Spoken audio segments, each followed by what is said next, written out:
Welcome guys, welcome. We're going to be playing some more Distant Worlds 2. It's Worldly Wednesday, and I'm sort of getting towards the end of this run, I guess. I don't know, like I'm really enjoying it, actually. I'm thoroughly enjoying the what we've had to do. It's been difficult. We've had to sort of make all sorts of different arrangements to do different things as well, which is quite fascinating. We're not at war anymore, but we still have a war weariness because the war has just finished with the Daots, which are back in through here.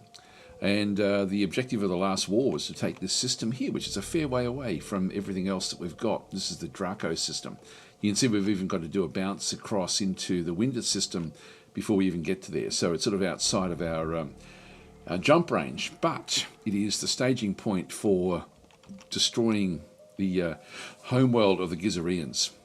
And this is going to be the possibly the next thing we have to go and do, but I think we've still got a fair bit of other work to do before we can actually then take these guys on. These are the leaders of the game. If we look at the victory conditions, they're actually moving backwards a little bit here. They don't have it their own way.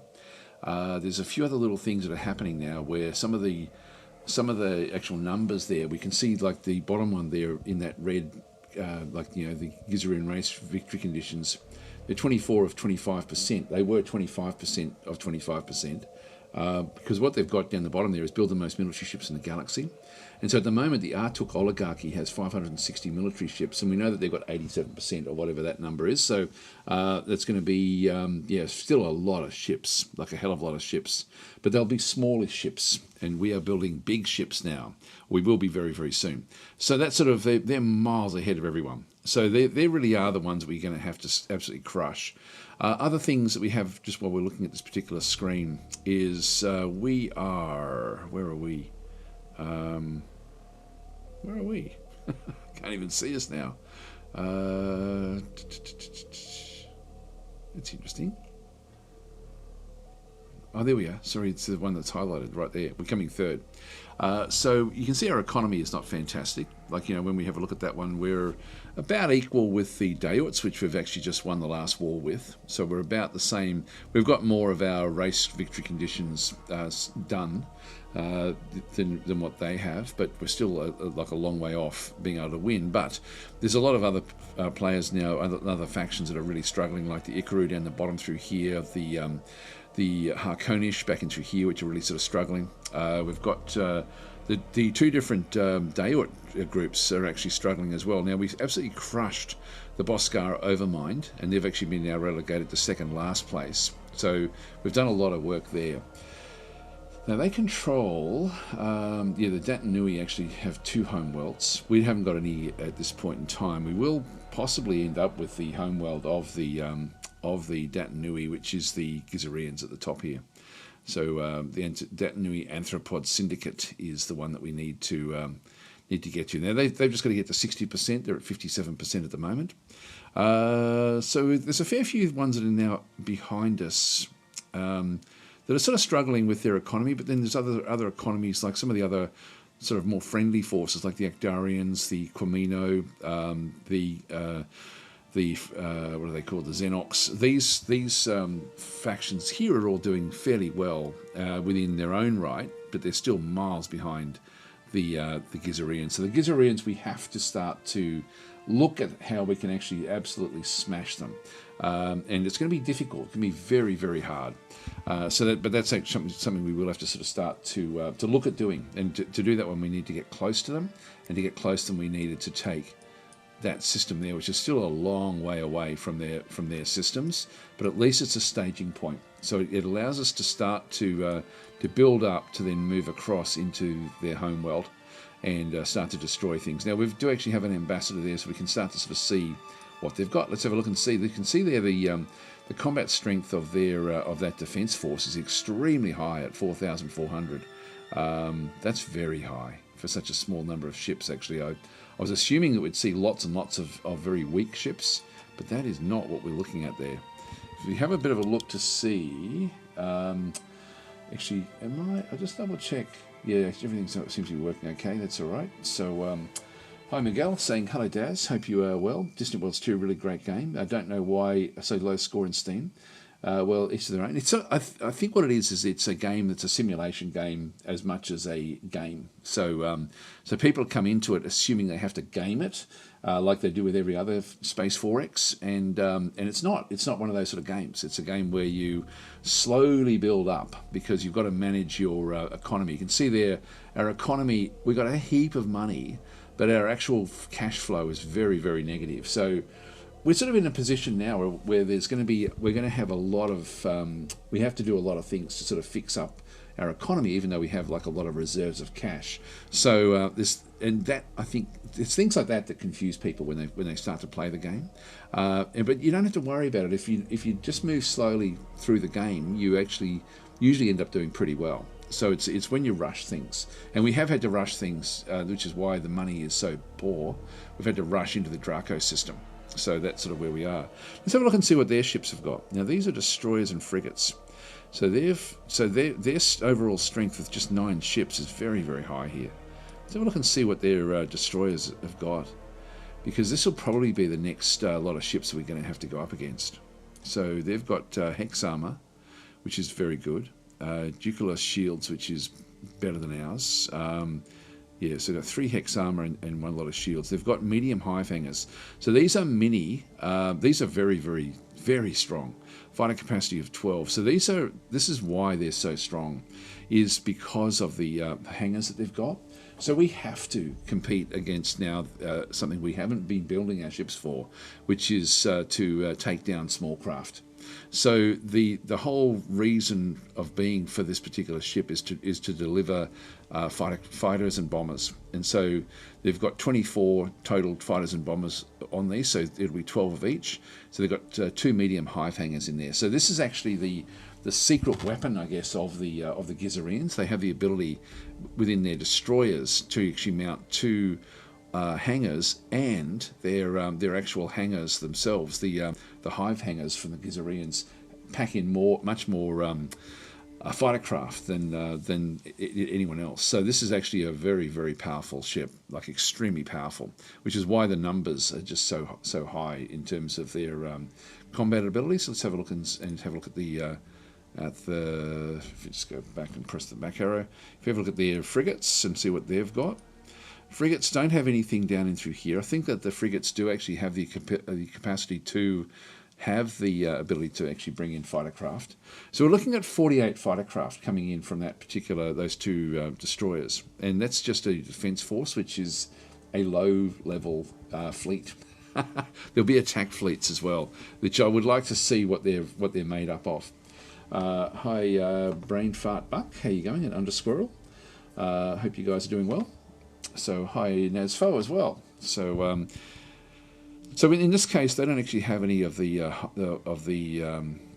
hive carriers. Now this is the reason we can see these ships at the moment is because we've got an ambassador on the homeworld of the Gizareans, and they happen to be reporting on what's at the spaceport that they're like above the planet that they're actually that they're the ambassador to. So we're sort of getting like spy information just from one system, which is why we're seeing that particular one. Acceleros engines, that's the same as what we've gotten through there. Again, Hex armor and Ducalos shields back in through this other side as well. Might have a look to see where that actually is. They've got the velocity drive, which actually it's got hyper blocking insulation as well. So they've got some good stuff in here. Velocity drive, I don't think we've got access to that. If we have a quick look at our like, you know, what some of those things are. As we just come back up, so we've got the velocity drive. We're not even going to see because that's going to be sort of one of the other ones. We've got the high volume thrust, which is the Acceleros engine, same as what they've got. Actually, the velocity drive is, yeah, we don't actually see that with the hyperdrives. We've got the high speed hyperdrives in through here. The Equinox, that's the Callista Dal, Caldos hyperdrives, and then we've got hyperjump inhibiting as well, which we could actually sort of try to go and get. Slipstreaming, this is the Equinox hyperdrive as well. So we've got this is what we're using. We're using this one down in here.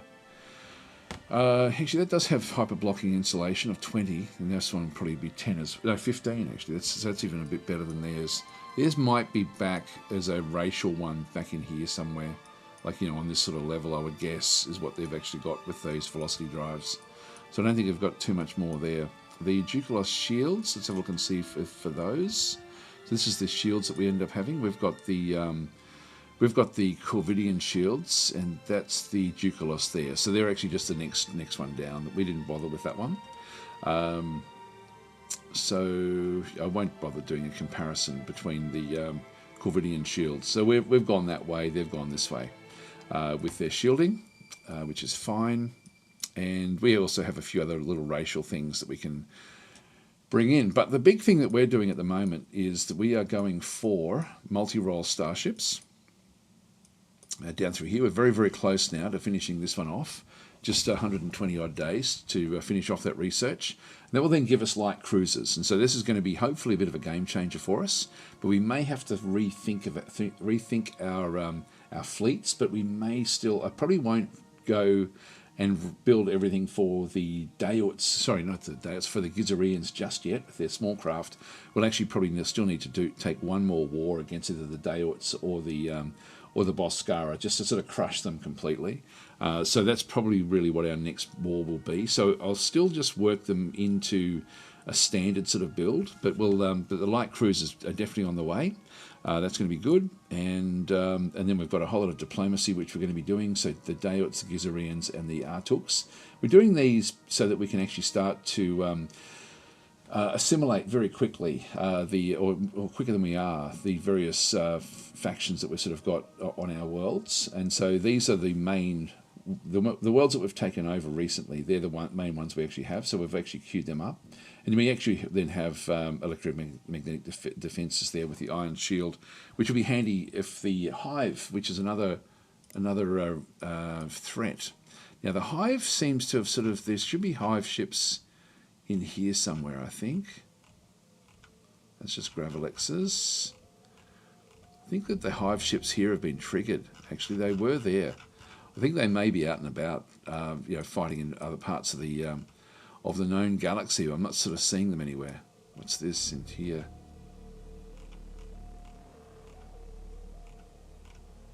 Oh, these are pirate ships. No, that's okay. Well, we don't have to. I'm not seeing the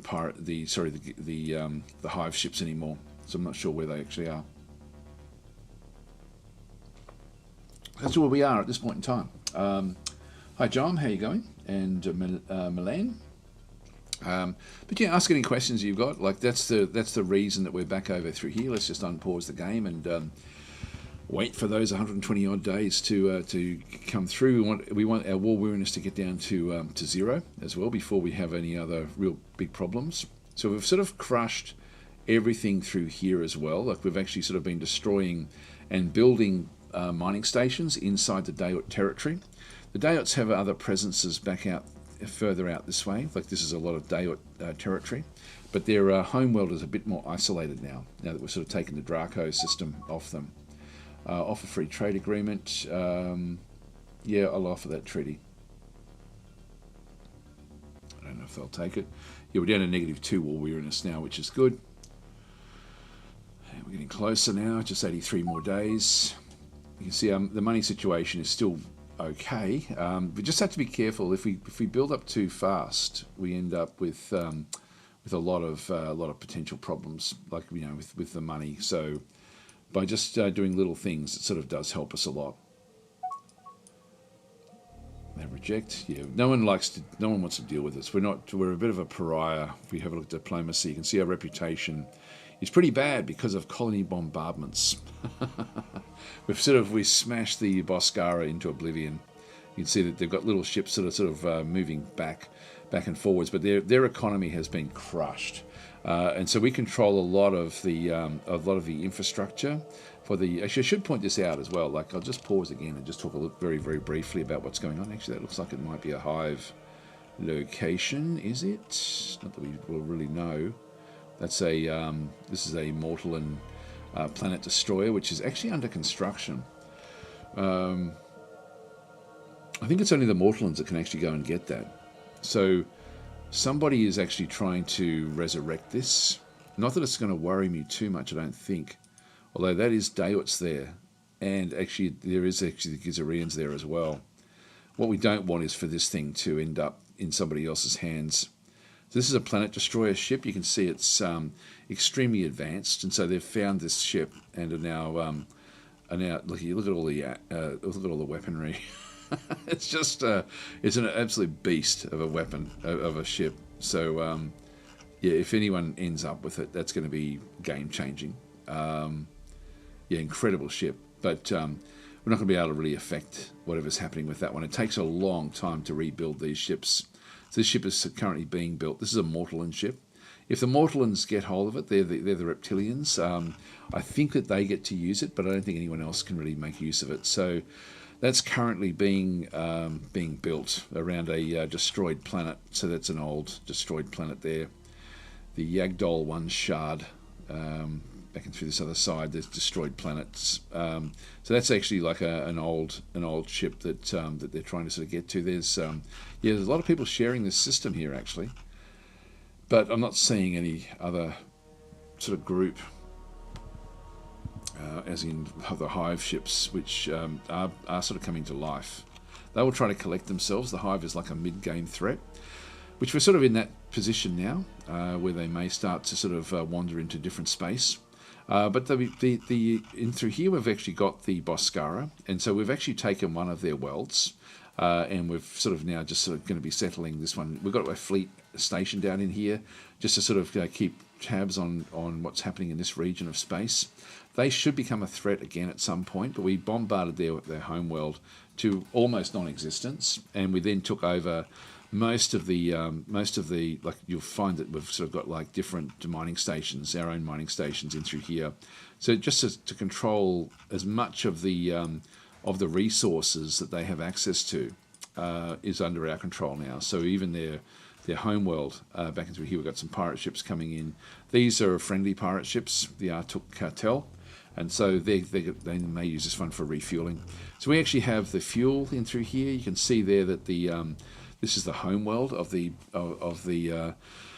Boscara. I've even taken away my ambassador from here because they're just they're such a non-entity, and we were bombarding it, so we've sort of wanted to remove that to a large degree. So they're struggling, and because we now control so much of their resources inside their territory, they have to now buy them off us, which is actually one way you can play the game through warfare.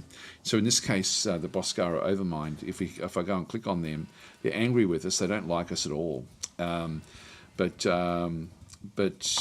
if we have a look down at the trade income, you can see there that our trade income with them is 11,000 credits over the last 5 years. This is because they've had to buy up from us. And you can see there over this, they've got no choice. Thanks for the subscription there, Lord Zon. Very, very much appreciated. Saying, love your content. Thanks for that. So anyway, that's sort of why they're in that position. We started to do that with the Daewits, but we didn't really get far enough to take over stuff inside their homeworld. But we will actually we'll end up at war with one of those two factions again, I think. So let's just unpause and keep on going forward now.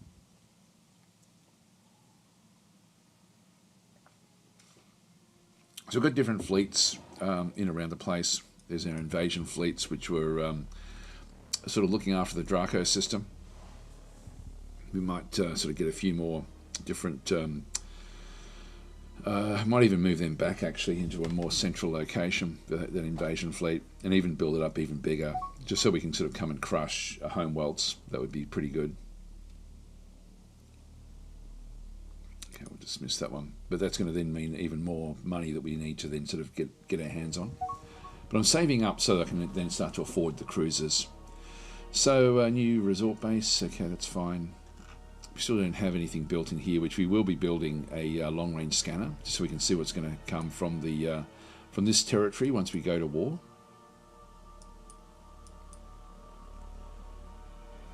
Keep that one going. 98%. We're getting very close now. 2 weeks. 2 weeks, and we get the light cruisers.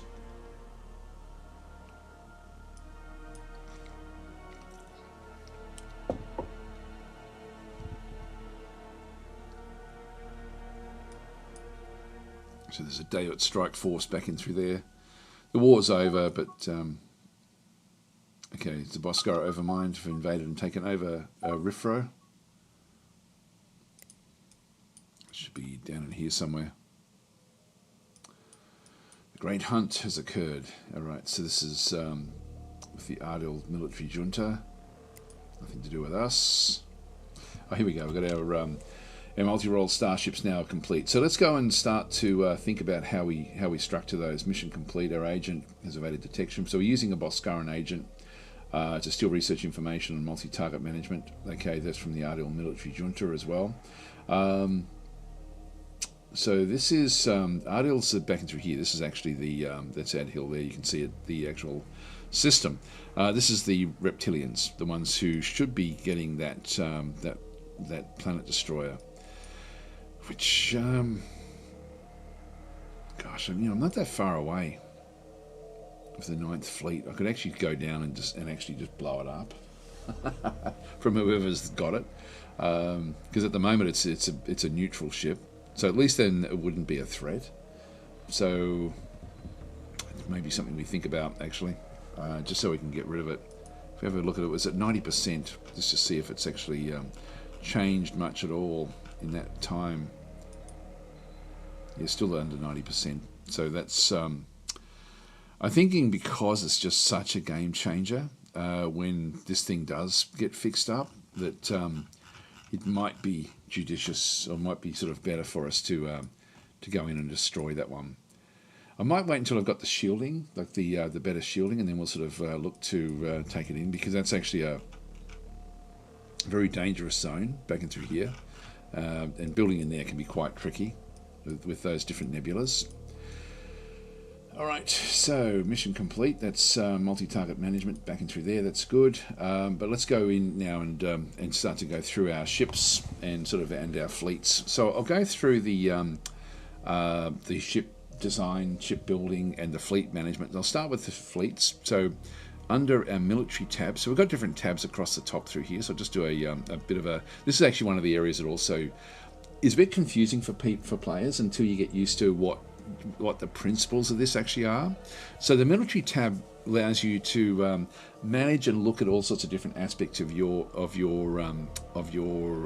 empire. And you'll notice that when I hover over this one, usually the most important things are just in this top little drop down.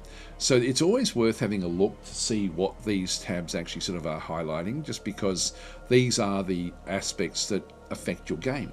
Like in this case, like under diplomacy, the war weariness, we're now back down to 0 again, but our reputation is going to impact the diplomacy with the others. If I then start to hover down into it, I then have all these other little tabs that I can then go and see other things. But overall, that little summary is very, very important. So as we come across to the for example, ship construction, ship designs are up there. So ship designs are important.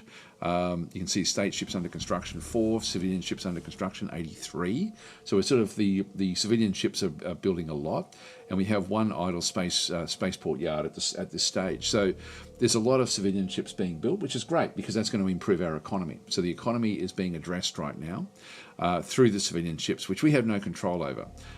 As we come back to research, we can then sort of see the actual research potential. So it just gives me a nice little clean summary. So even if just thinking in terms of principles of the game, usually the important stuff is sort of located either in summary form or through button form. So when we have a look at the military tab, if I go and click on it, it then opens up sort of more deeply. But the stuff at the top is military ship strength. Total military ship strength we've got is 55,000. We've got 10 fleets, and we have a troop attack strength of nearly 10,000, which is fairly light, but we're actually using a bombardment strategy more than an invasion strategy for a lot of the planets. So we may sort of have to change that a little bit. When we have a look at other things with this, we've then got the, over through here, we have the fleet templates and fleet creation, and then we have the army templates. Now, the army templates are something that I'm not really going to worry about just yet. Maybe if we go and start to do research on other different types of forces, like special forces. At the moment, all we've got is infantry and armour. That's all we're actually really using. So I don't really care much about what else we sort of see.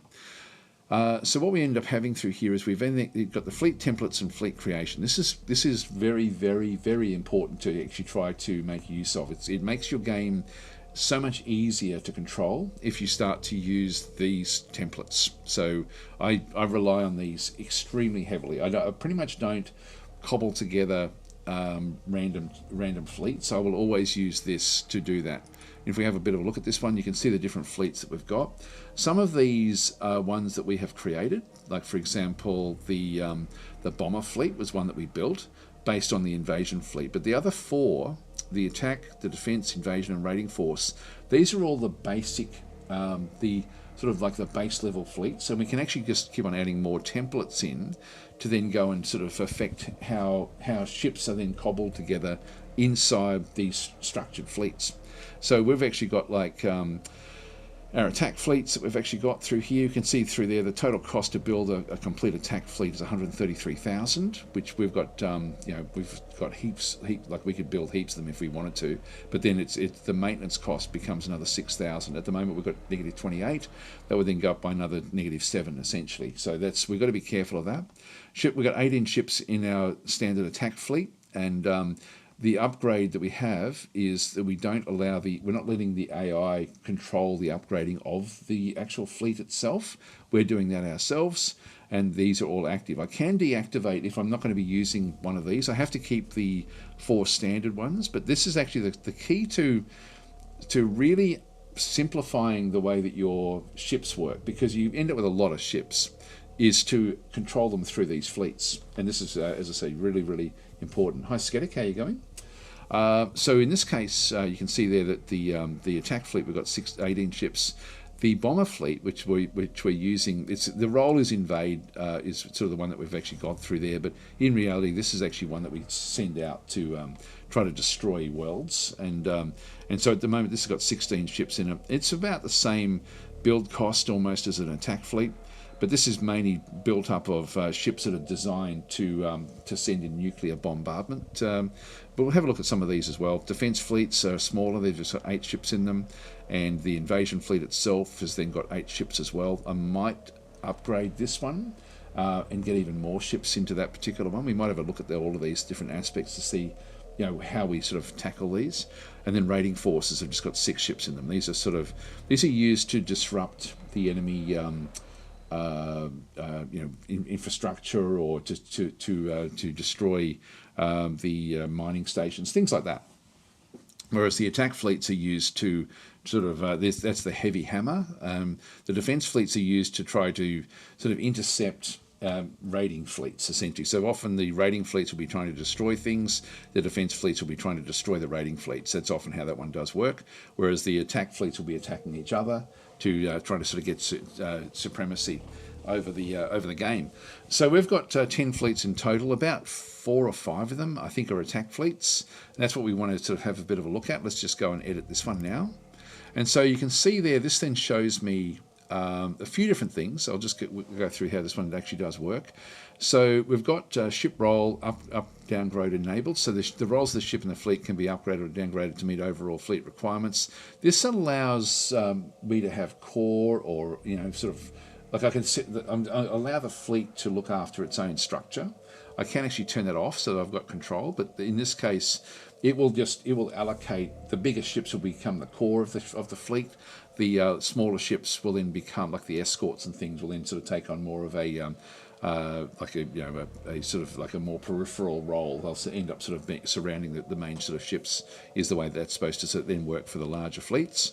Trim excess ships. I disable this because it does allow me then to punch other ships into the actual fleet. If that's enabled, it means that if you end up pushing, like let's just say that I capture a pirate destroyer, and I think, okay, I'm going to add that into my to one of my fleets. If I do that, the AI will, when it sort of does checks everything, it will say, oh, that that ship doesn't belong in this fleet. I'm going to remove it. So it will then remove that ship again, and then it'll just be floating around. And we've got a few ships, I think, that we picked up from pirates that are still in that sort of category where they're just floating around, not really being in fleets. I'm just letting them do that at this stage. But quite often I'll be wanting to over-strengthen a fleet, you know, for like to make them even stronger than the base level. And then we've got auto upgrade obsolete specific designs enabled as well. So allow the obsolete specific designs in the fleet template to be automatically upgraded to the next obsolete, non-obsolete design in their upgrade path, which is what we're talking about through here, the auto upgrading of how this is then structured. So what I've got in through this fleet, I've got 2 fuel tankers. Now I'm not actually affecting the design of those at all. The frigates, I'm actually telling them that you can only use the heavy frigate hull when you upgrade the frigates. So the frigates, if we have a look and see what we can do with these, I've got a lot of different things I can do. I can do the latest design for the roll. So the roll here is frigate. So that's actually sort of the so the roll, it will then always just try to do whatever the latest design for frigates actually is. Sorry, and it'll do the latest design for the largest hull for the roll. So whatever the largest hull is that it's using, that means that it will mainly use either heavy, fast, or fleet frigates. But these are fairly, it doesn't give you much control. Then we've got the 4 different classes of frigates. We've got just the standard frigates, heavy frigates, fast frigates, or fleet frigates. In this case, I'm telling it only use heavy frigates. So my heavy frigate design is only being used really in sort of in an attack capacity. It's nothing sort of special. If we and then we can go very, very specifically to the 4 different types have then also been named. So I've got a few different. I can have multiple heavy frigates, for example, and at the moment the heavy frigate version 2 happens to be my standard heavy frigate design. But I could actually end up with a different one, so I could actually still use the heavy frigate design, and then I could tell it, okay, look, you are using X, Y, or Z design. You can see I've got the bomber frigates back in through here, which are a very, very specific design of a frigate. If we have a look and see, for example, in the bombardment fleet, so the bomber fleet, go and edit that one. So this one here is using this particular. I've got 12 of these frigates in through here that are specifically the bomber frigate. So when I upgrade a bomber frigate, that's then going to upgrade that as well. So it's always going to look for the bomber frigates and just upgrade that. And that's why that little thing there is enabled. So it just allows me to set and forget. I don't have to think about it because I know that this one will always just go straight to whatever the bomber frigate upgrade is and make that the most recent one. And I know that also back in the attack fleet, I can be very generic with my heavy frigate design, and it will. So if I chop and change the heavy frigate design, it will actually move completely into that new design. So it sort of gives me a lot of flexibility. So this is actually, there's a lot of flexibility using these templates to sort of do what you want to do. So in this case, the attack fleet, I'm going to be wanting to put some cruisers in here. And so if I just go back in and edit, at the moment, I won't do it until I've actually designed the ship, but we'll design the ship first, but then we just can add an item, make it a cruiser, and then actually sort of do it from there. So let's go now. So that's sort of how we structure. Like this has got 8 frigates, 2 fuel tankers, 6 escorts, and 2 destroyers. Our destroyer design is not fantastic. So the heavy. Yes, we may sort of have to rethink about the balance of these fleets as well. So we'll have maybe a bit of a look at each of these. Let's just now minimize that particular one, close that one off for now. So that's in the military tab. And again, you can sort of see we've got like fleets down through there. These are the 10 different fleets that we've got. You know, and anyway, I'll sort of talk about how these actually sort of work in just a minute. But if we go back across to the ship designs, and then have a look at this. This is actually, so this is the active buildable designs that we're filtered by. All types are in through here as well. Like you can see I've got a fair few different designs that are available to us. One thing I like to do here is to set, I wish that the game would remember what your settings are with this, but I like to actually put the roll in. This is actually, you don't have to do this. I enjoy doing the designing of the ships, but you don't have to. The AI does a pretty good job of doing its own design. And you can see there that once we actually took those light cruisers, we now have the Koblenz design, which is what the AI has designed for us. This one alone is actually 18,000 just to build one of these. The destroyers are 11,000, so as a bit of an example. So we're going to be upgrading the Koblenz into what we want it to be. But at the moment we've got the and we probably do want to have a look to see what that actually is. Now, we don't actually have any of these built. We've got 13 of the Pulse Destroyers, which is a funny number, actually. That's interesting. We've got 13 of them. And we've got 49 of the Pulse Escorts. So these are the escorts we've been sort of upgrading and building since the start of the game. So we've got 49 of those. You can see there that next to manual, this is actually because I'm manually upgrading the hull. So I'm in charge of how these things actually upgrade. And then we're down through our frigates. We've got the 4 different frigate designs back and through here. And so they're all set to manual as well. We've got 52 of the heavy frigates, which is our mainstay ship is actually this frigate, which is quite a powerful ship. And then we've got the bomber frigates back and through here of 12 of those as well. We're not using the other 2 designs. So I can actually make, if I had a specific task for them, let's just say, for example, and this is something we may even look at doing, is if we do go up against the Gizareans, we may need to actually add in something with point defense weapons to take down their small craft. We could design a ship that only does point defense weaponry and then add that into the fleet. So we could actually use the frigate design or even one of the escort designs to sort of just do that one role if it works. So that's something that is worth considering, actually. But we'll have a look at the light cruiser. So the light cruiser at the moment is set to automatic, which means the AI will automatically upgrade as it sees fit. So we're going to go and have a look. We're just going to edit this one initially and just sort of see what it looks like. If I edit it, I can, because I don't have any ships with this design and I've never used this design, I can change this to whatever I want. And so this is actually our cruiser design. The thing that I'm most interested in really is what the actual what the design bays are down through here. Like, what can we squeeze into this? And so we've actually got a lot of things we can actually put onto this particular ship. You can see we've got a few empty slots. The white in through here are the general slots inside the hull. So inside the inner workings of the ship, we're going to end up having these sorts of components. And we've actually got 3 there that aren't being used. We can see that we've actually got another 50 that we can actually squeeze in there. So this is a bit of a waste of space with what's actually happening. Next, as we go back down through it, you can see that we've got like a lot of engine slots available through here with Acceleros engines. Now, our ships are incredibly fast. So this is our secret weapon, is essentially the ability to move quickly with our in impulse drive. So having 4 engines may be enough, but there's a lot we could squeeze even more in if we needed to. The size that you see through here is the maximum that you can actually have. So we can have engines up to size 50, but that in reality, if I just go back and again, I wish the game would remember this. The defaults I use here is latest per category and family.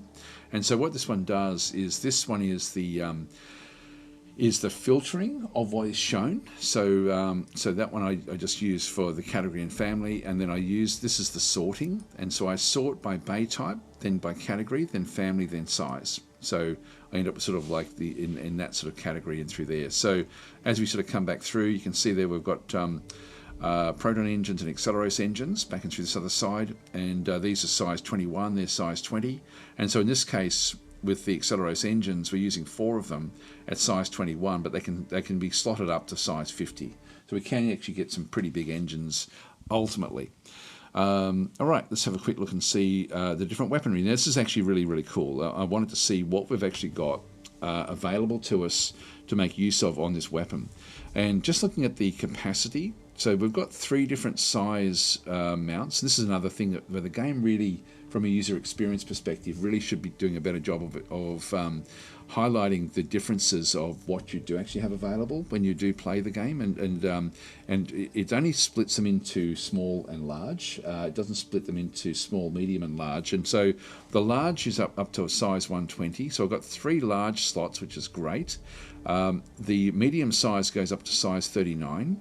So between 40 and 120 it can go into a large mount, but they can't go into a medium mount. We've got 2 medium mounts in through here at size up to size 39. So from size 20 to 39 is our medium slots, and then we've got size from 0 to 19 essentially are our small ones in through here. This one is good because what it's showing me is that we've got like a lot of weaponry that we can place on this particular ship. And we also have like a lot of other things in there. We actually do have the hive hangers. We've only got 4 fighter capacity with those though, so they're not great I'd probably get rid of those, but these we could have small craft actually on these ships as well. But we'll redesign these because we can certainly do a lot better than what we're seeing through here at this point in time. We can even put long-range scanners on, looking at the size of that scanner there if we needed to. So we've got a few different ways that we could actually look at the structure of these particular ships. So this is going to be the core of our fleets for a long period of time. We may end up with a couple of different designs using this hull type. So one may be set up as we may have one long-range scanner ship in each fleet, just so we actually can at least sort of move with the long-range scanning to see what's actually coming, and then we may have a few of them set up to just be full-on attack ships. We'll sort of see how we go. So with what we've got in through there, I'll come back to this one, but like I'm just as a bit of a look at the actual firepower on this one, I'm very, very impressed. I'm actually really happy with that. I didn't know what to expect because our destroyer is not like that. If we have a look at this one through here, we've only got like a handful of weaponry available with this particular design. Pulse wave, we've got two large slots, so we've actually put the two large pulse wave cannons in there. We've got an iron cannon, and then we've just got we've got two large and two small, no mediums, back and through that other side. And so we have very limited, much more limited capacity for the destroyers as such. We can't, even with the sensors down the bottom through here, only up small mounts with those particular ones. So that's sort of like, that was our next most powerful ship. And you see it's dramatically different. The cruisers are so much better than the destroyers. So let's go and cancel that one. What we'll do is we're going to go and, if we do an upgrade of the cruiser, that will then change it from automatic to manual if we then save the design. So I'm just going to do upgrade. And that has not added anything else into here. This is the Koblenz version 2. I'll just call this one a Pulse Cruiser. And we'll start to now think about what we want in our fleets. So do we just want more firepower? Do we want, should these be more supportive? Should we add in a long-range scanner? Things like that. Anyway, let's just go back in, and we've got 3 empty slots in through here, which is useful. One thing I'm wanting to do is to try to keep this at about the same speed as the other ships. Now this is at 99 sprint speed. The other ships I know are about 120. So if I go and add another Acceleros engine in to the mix of engines, that's now up to 110, 111. I'm okay with that actually. So I'll leave that one through there. It's now got an extra defect. And so if we have a bit of a look at this one, the crew capacity is now no longer able to cope with the requirements of this particular ship. So Boland's saying, I'm a bit careful about the latest filter. It hides the racial star beams over the weaker. Yeah, some of them don't quite match up. So sometimes if you know specifically that you've got like a design that you're wanting to use, sometimes you may have to just change the filtering back up through here instead of latest per category and family. It's just that it becomes overwhelming, particularly for new players, if you don't filter. Like if I go back to all components, I end up with a mountain of stuff, and it's very hard to know, like particularly when we're going through the weaponry, which ones are recent and which ones are old. What's the better ones to use? But as Boland has then sort of said, these do sometimes with that filtering do actually end up hiding stuff that you may want to use. It's very, very rare now because they do sort of go and fix that all the time. But in this case, if I just go to the latest per category, the actual range of weaponry available to us with what we've got is now the latest and the greatest usually. But there is, as I said, there's some very, very rare exceptions. So it's still better if you're new to the game. That's your best loadout in through that other side. This then also then categorizes all of the standoff weapons, like all of your seeking weapons will then sort of be down through here essentially. Actually, that's so these are standoff weapons. Then you've got your interception weapons back in through here as well. So you've got the iron cannons, or WIOs, iron bombs in through there, which we've stolen the tech from. So we do actually have available, deal breaker beams, things like this. We've got like a lot of racial tech available that we can actually pop onto the ships as well. So you can see there, that's the size of some of these things. So even though we can get up to size 120, we don't actually have anything that is, size 20 essentially. We've got the biggest one we've got is a 54, I think. Yeah, 54 looks to be the largest. Anyway, that's where we are. So with the first thing I'd be wanting to do is to try to bring that one in. The crew capacity with that engine has now gone. We've now got a bigger crew capacity, which means that we would have to then go and add. And I might just do this as we go. So crew systems, I'm just going to go and grab that and pop that somewhere into the internals of the ship. So the white has to go into the white area. That then fixes that one up. We're now at 681 of 700, so we're now getting very, very close. We've only got 19 left to play with in terms of size, which then means that we really started having to make decisions. You know, like we've got 3 Corvidian shields and 2 heavy armor, which does give it a lot of survivability. We're using crystal sensors in through here, and we're using the small hive hanger. I'm going to ditch the small hive hanger. That now takes me down to 656, so I've got a bit more space. Just a hive hanger on its own like that is not going to be. It's not going to have any real bearing. It's it will then be going up unless we had heaps and heaps of fighter craft. It's not going to be really adding much to what we do. So that's not really worth doing. We've got things like the crystal sensors, which we had stolen from somebody else. So if we go down to the sensors and have a bit of a look. So with the sensors, I could put in a long-range sensor array at size 70 to put that in the crystal sensor slot. It's using crystal sensors in through here. These are size 5. These are sort of the same as the short-range sensor. If we sort of hover over those, you'll see there that the short-range sensor has got like an ion defense of 1, countermeasures of +2, targeting of +4, the scan power of 100. It's got 1 EM75. If we look at this one through here, it's going to have 3 and 5 with the countermeasures and targeting. Scan power of 150. So it's a better one. It's still size 5, so it's the same as having a short-range sensor. So this is one we stole. I forget whose tech that is. It might be Xenox, but I can't remember exactly whose that one actually is. We can put in other things as well. Like, for example, it can be useful to put in different things. Like we've got target tracking systems. These are size 10, and we also have the countermeasures system back in through here as well with countermeasures of another +20. So we can sort of make the ships harder to hit with countermeasures. I could put both of those in because they could both sort of slot in there. That would be another 20 that would then be putting on that one.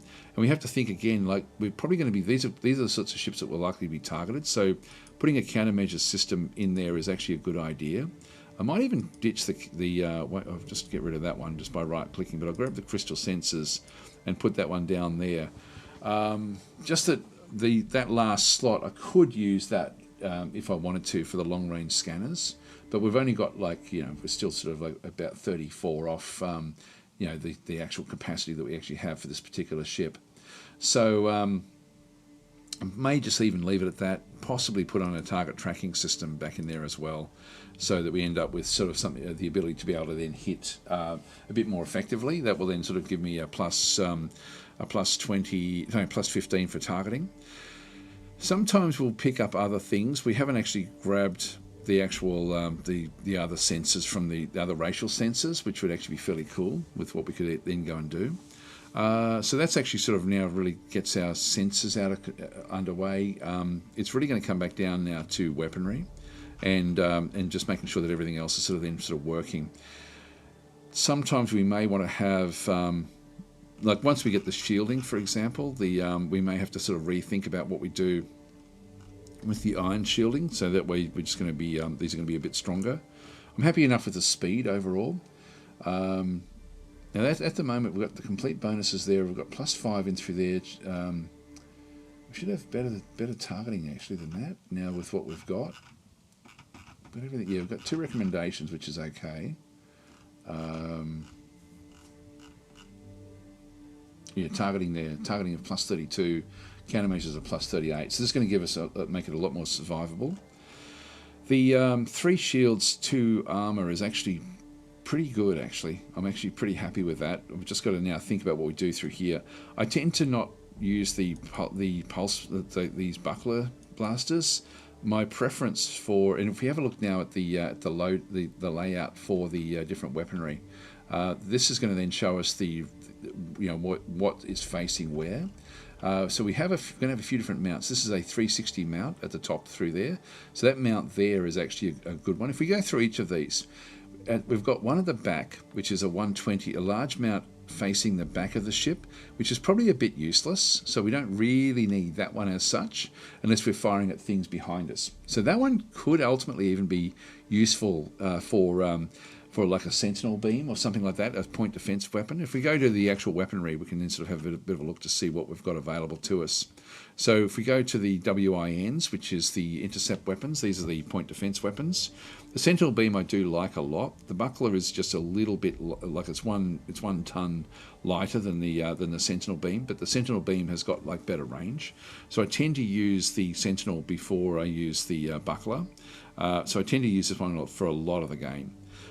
So we've got a few different other areas. So at the back of the ship, we've got one mount that sort of pushes back. If we use the 360 mount, we can fire at anything at all.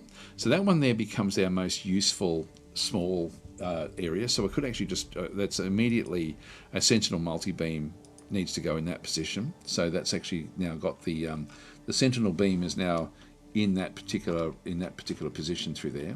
Let's have a look at the other small one. So we've got another small mount just on one side. That's interesting.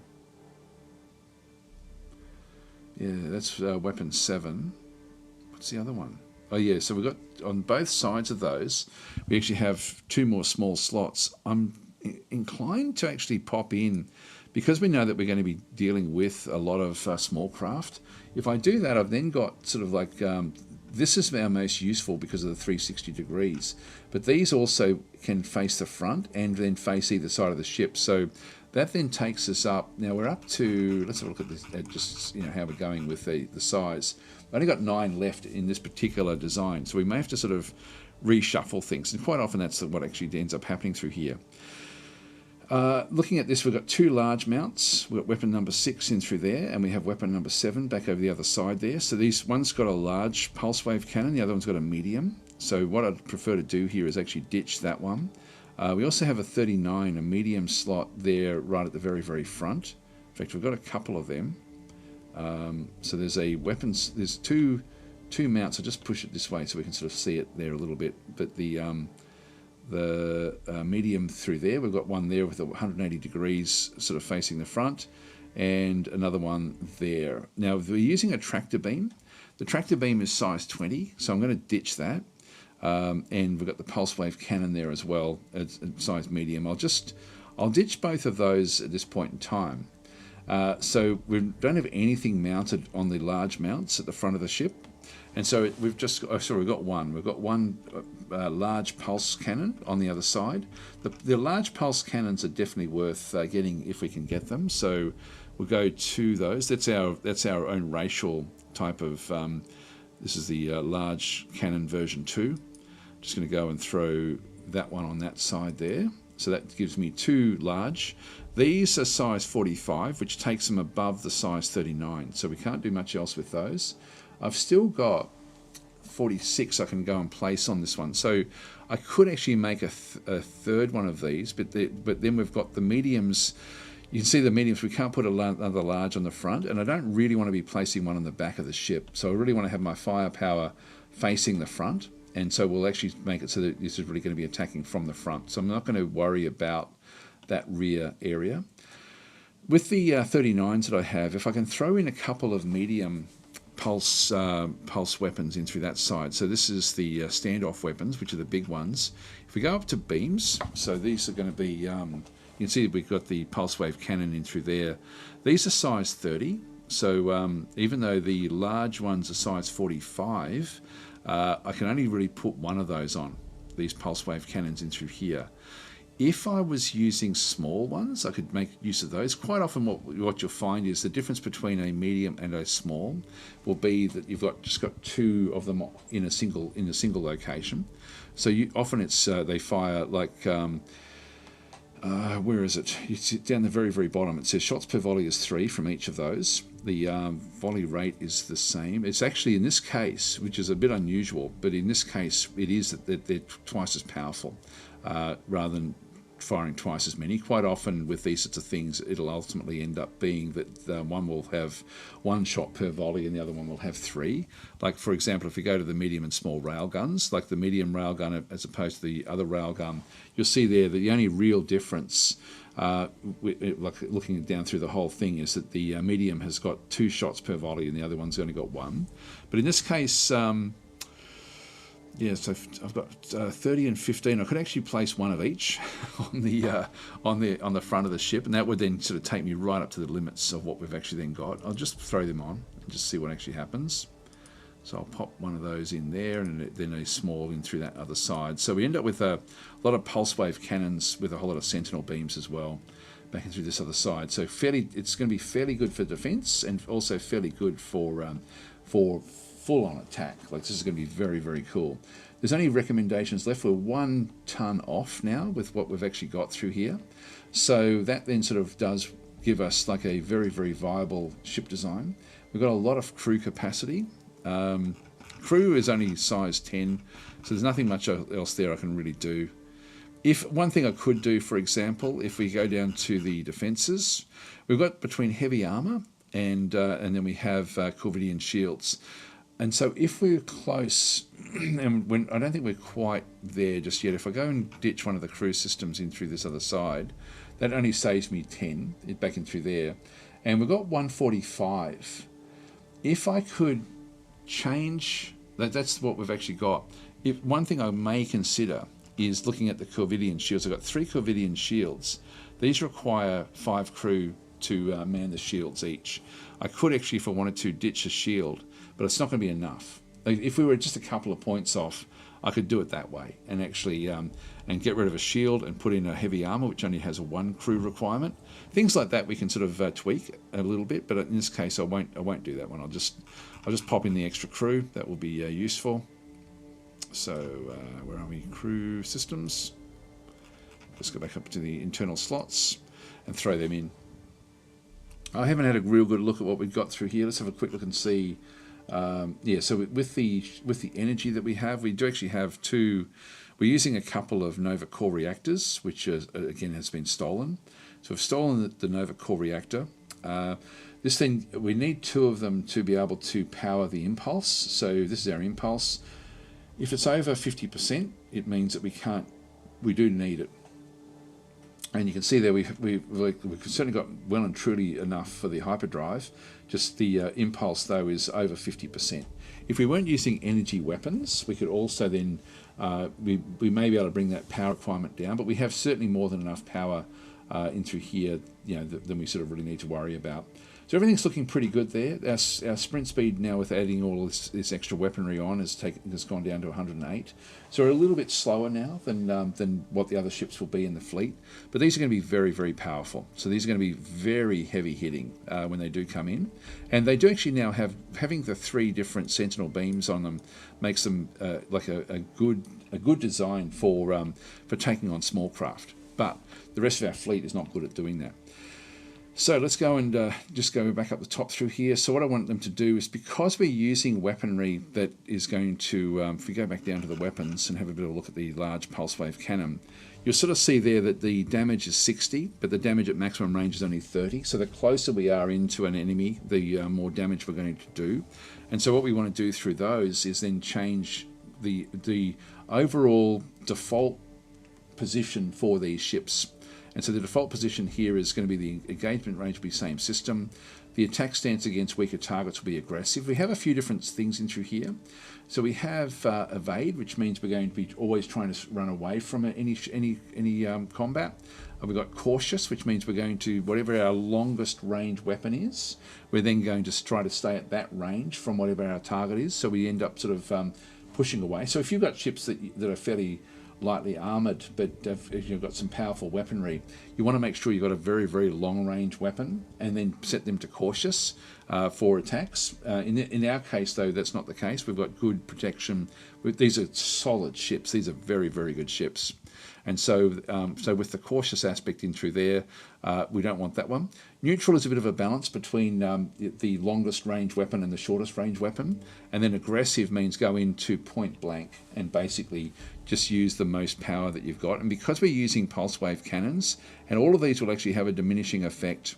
You'll see there that as the damage there is 30, 22 at maximum range. So we really want to be in close with making use of those. The sentinel beam, for example, hardly has any bearing. The other thing that you may, like, just to sort of go on with that one a little bit, you do actually have these missiles. Missiles don't require energy. These are sort of like solid missiles that then get fired. You'll notice there that the damage that they have, up near the top of the list there, is the same pretty much at long range or at short range, and also the actual range of the concussion missiles will be the longest of any of the weaponry that you actually do have. So 1800. So that if we were doing a cautious aspect, we would then use at least one of those missiles back into here. If we were, but in our case, we're not. We're wanting to get in close. We're wanting to destroy what we can. So we're going to go aggressive, which is the default against weaker targets, but it's neutral by default against stronger targets. We want that to be aggressive as well, because even though they're stronger, this is ship for ship. We can actually, if we close the gap, we can then start to really sort of push hard against the more powerful ships. We've then got retreat when 20% of non-defense components are damaged. What this means is that when once we start to take damage to these areas in the white thing, is when they'll start to run. That's the default. This is too dangerous, particularly if we're using this aggressive stance. So I like to change that to 20-50, where the shields are below 20% or the armor is below 50%, which means we don't even think about the damage that's happening into here. If we start to take damage internally, we run away. And so this is we by default, our ships will run faster than anything else. Then we've got the invade colonies immediately. We don't do that with this particular ship. Position within the fleet. Our default position, and we've looked at that before when we're looking at fleet templates, where we're allowing the AI to change what role the different have. If we have a look at the actual different roles we've got core, we've got close escort, and we've got picket. This is sort of like going from the middle of the fleet and then sort of further out around the actual fleet itself with the different types of ships. In this case, this is a core ship, definitely a core ship in through there. This is just going to change, so we can see the actual indicators as to what's where. And so there we are. And so this one here, this is also important that you actually look at this whenever you design a ship. So this design upgrades to, this is the latest design for the largest hull for the role. Now the role we have is cruiser. So this is a light cruiser, but it's still it's still essentially a cruiser.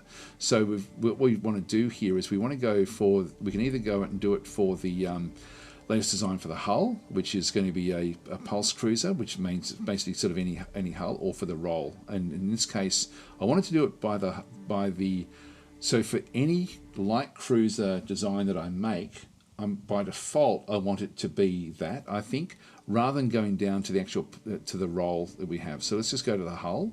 I can be very specific once I save this and actually make it so that it only ever upgrades the pulse cruisers.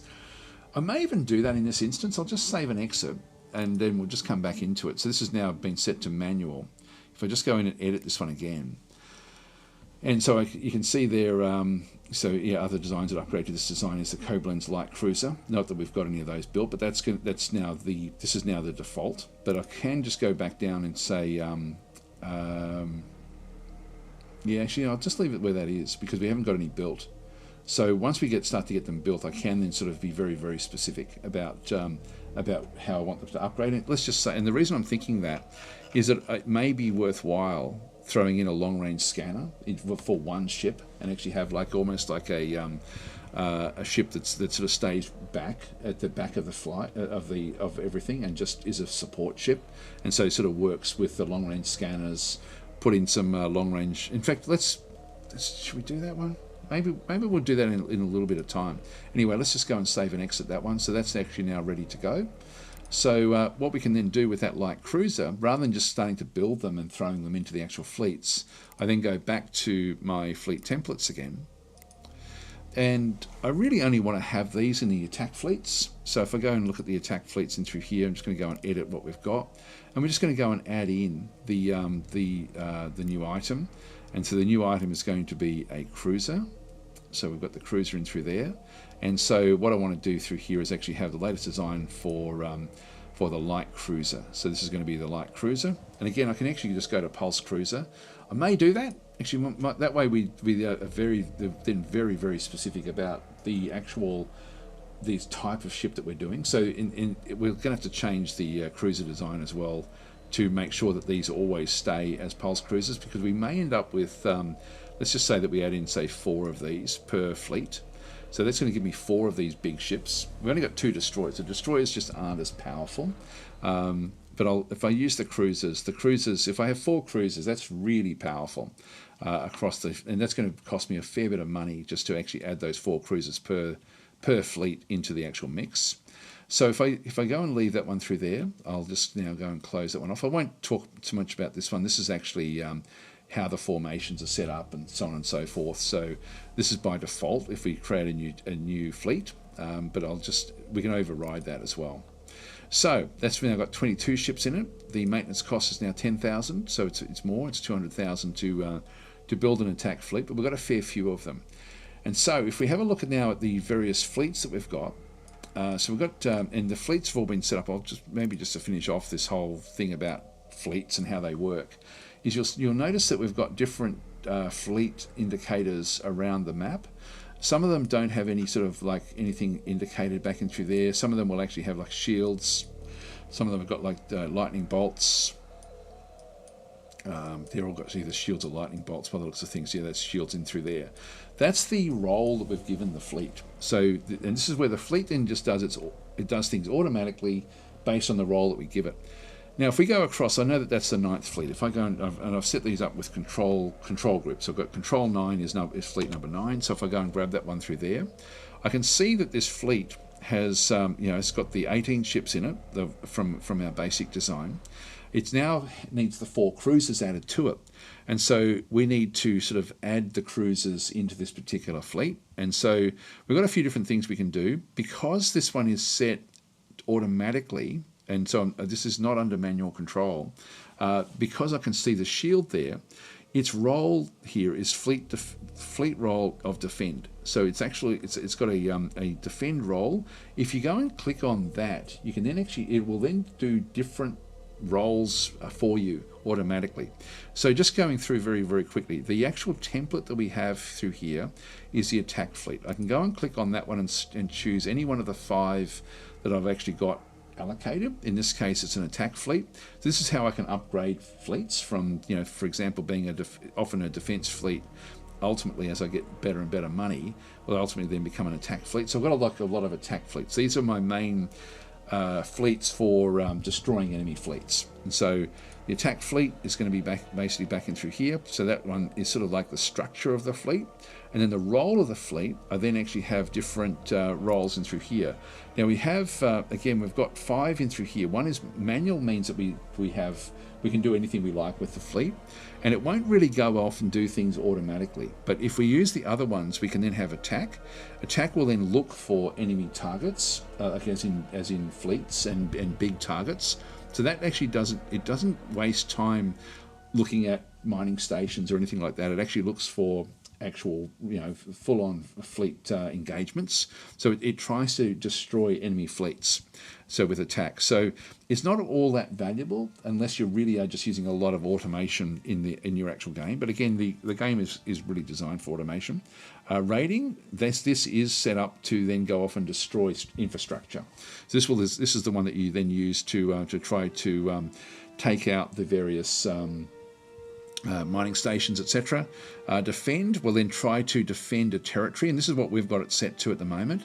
So if it sees a threat coming in to within its range that it's actually got in through here, it will then move to intercept, and that's sort of what it's like. The idea here is it will protect whatever is under a threat, and then finally invade as well. Like this is actually a role you can actually then have where it will then automatically try to invade colonies if it can, if it thinks it's got the ability to then take over the planet. So they're the different roles. I tend to be using defend more than anything, and then sometimes raid. So raid is this one through here. We can see that there's like the third fleet, which is also another big attack fleet. This one's already got 22 ships in it because I've added more ships to the actual group. So this one here has got a couple of pirate ships. It's got a few different things. The third is actually where I've got all of my named ships at this point in time. So I've over-strengthened this particular fleet. So it's got a strength there of 9,000. And so this one here is actually is moving to a starport. But you'll see that this one's different because it's actually got like it's got a purple colour. And this one is set to raid. So it's looking for enemy targets in the war. It was actually just going to go there to take out enemy targets. That was really what and sort of destroy all the infrastructure of the enemy. So there was a lot of in the last war. There was a lot of bases and things that have been built inside our territory that we then sort of destroyed during the war. So it sort of allowed us to clean out the what the Dayots had done. So that's sort of like a different sort of role. So they tend to be either one of those. I've got the 10th Bombardment Fleet. This one you'll see, if I go and click on that one through there, this is manually controlled.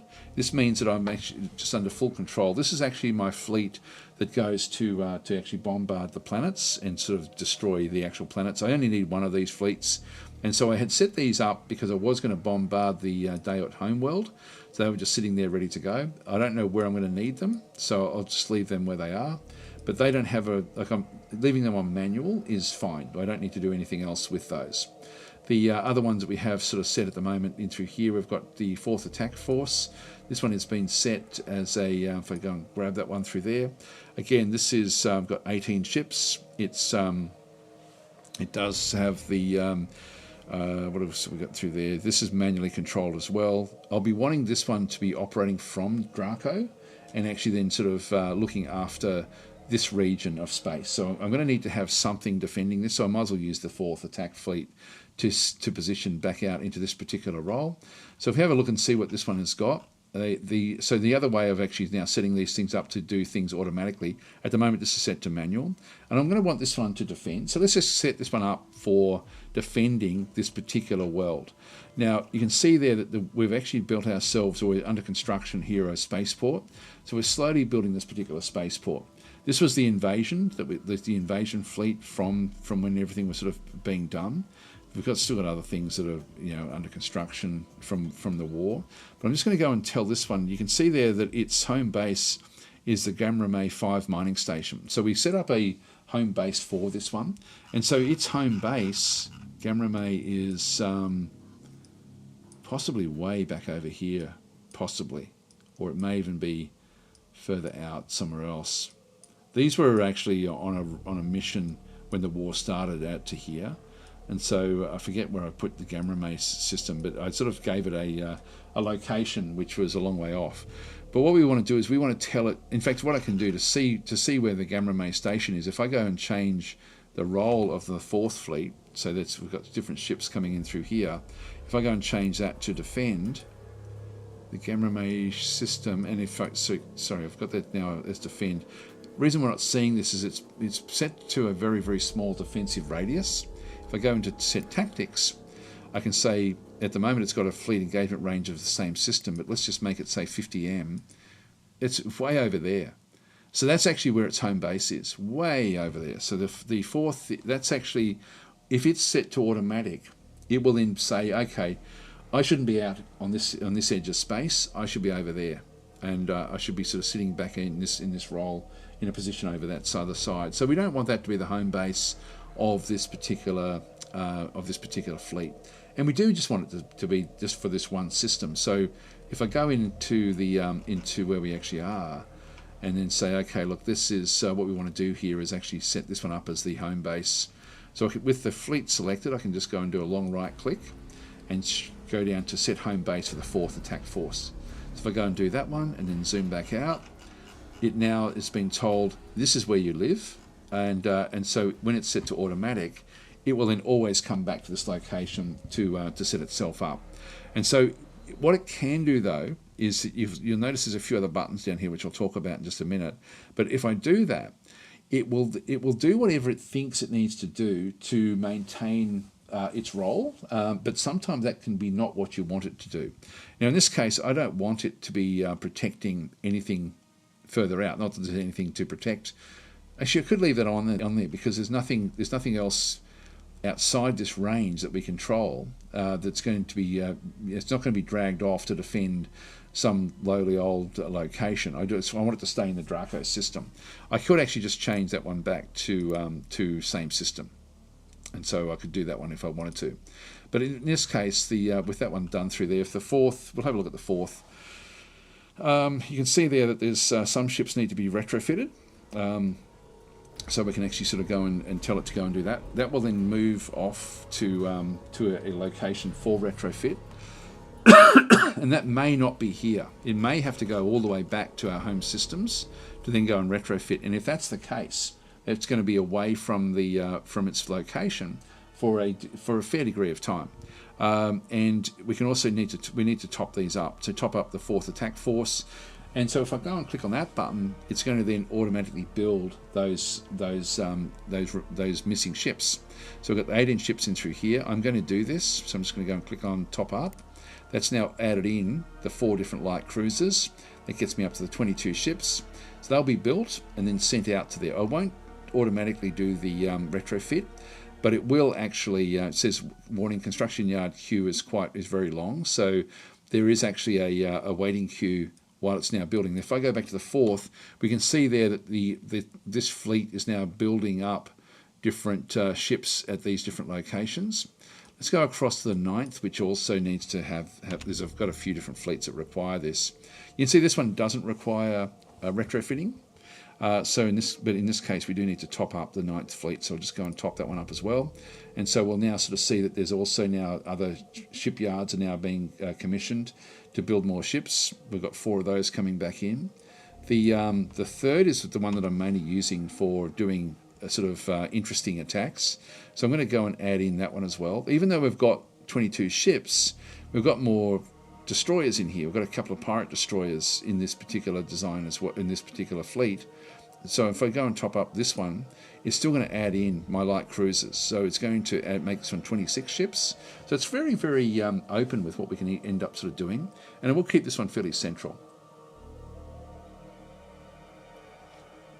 So that's sort of a real quick overrun of how things work. Now we also have, because we invaded these worlds, we have a number of, like on through here, we've got like a lot of the invading forces are still sort of sitting back at this location. And you can see there the little blue underscore means that these are actually garrisoned.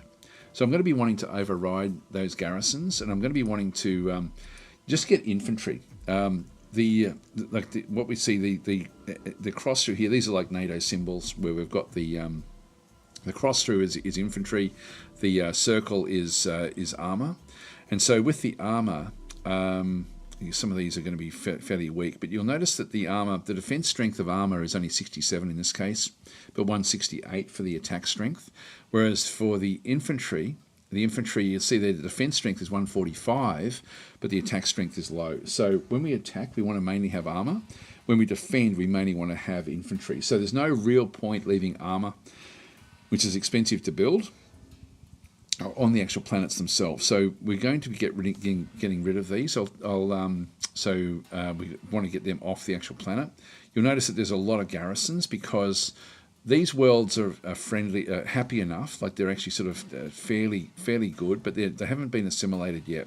So we have a look at the actual population through there. The assimilation it's only just been taken over, so we've actually got like some issues there with the assimilation. The Artooks will assimilate pretty very, very quickly, so we can sort of just let that happen over time. We've got this world as well. We took over both these worlds. We're building up some infantry back and through here. I could do the same thing. I might even just leave that where I've actually now got a few of the hunting parties. The Artook hunting parties are being constructed. So we're slowly sort of building up a defensive line through here. This one is mainly just Artooks. They're at 5%, so we invaded this one first. because these will assimilate quickly. Once they get full assimilation, these will then become much more valuable in terms of the money drain. It's while they're not assimilated that the money is going backwards so much. So I'm going to, and this one here is a bit more of a problem because the population on this particular world has got like 775 million Dayots. We've got, now what I might do is actually change it so we end up getting rid of the ones that are going to be a problem, the Gizareans and the Dayots. I don't really want, I've got like a world where I can actually go and place them. So I'm just going to go across into, this is actually my population policy. And so for the Artuks, I'm going to leave them as an Artuk. This is an Artuk world. I'm going to go to the Dayots and move them off and resettle them elsewhere. And the Gizareans as well. I'll just move both of those off this planet. So they'll end up being resettled into another location. I can do other things with that, by the way. I can actually, just to go through this, I can do like this. Basically, if I have that selected, it will allow me to take them, the Dayots and Gizareans into this particular world, and I don't want that. I can enslave them if I wanted to as well, and we can actually exterminate them. So they're the other roles we can do.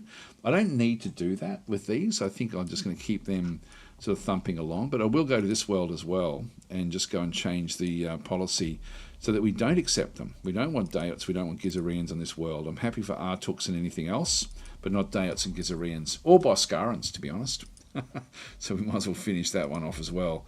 Boskara, we don't want to accept them. And I can make it so that it's more global, but I'll just do it planet by planet at this stage. So we just won't accept, we don't have any Boskara, but let's actually not. We do have some planets with Boskara on them, and so we'll be not wanting to resettle them as well.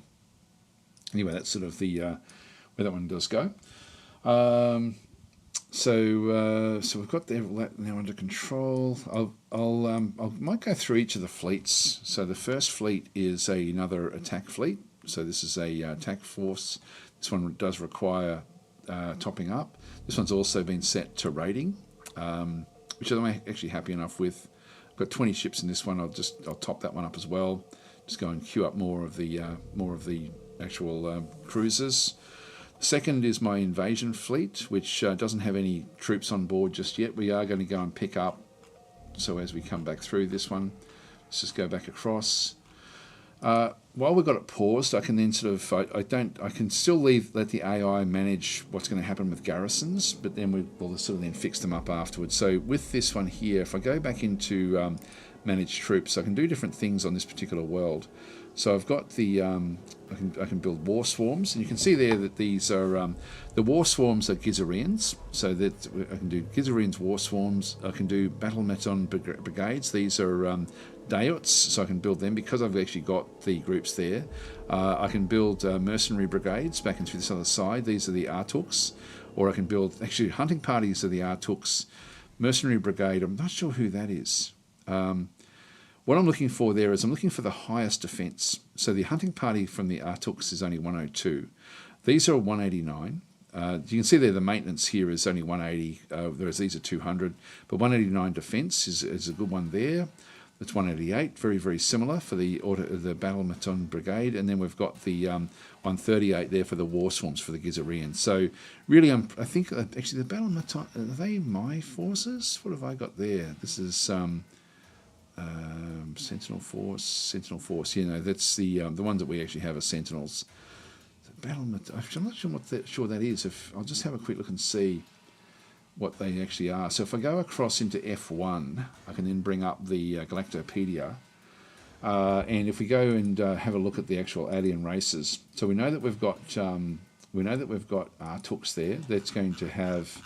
This will just tell me what the basic troop type that they've got is, which is the hunting party. Then we've got the Dayots.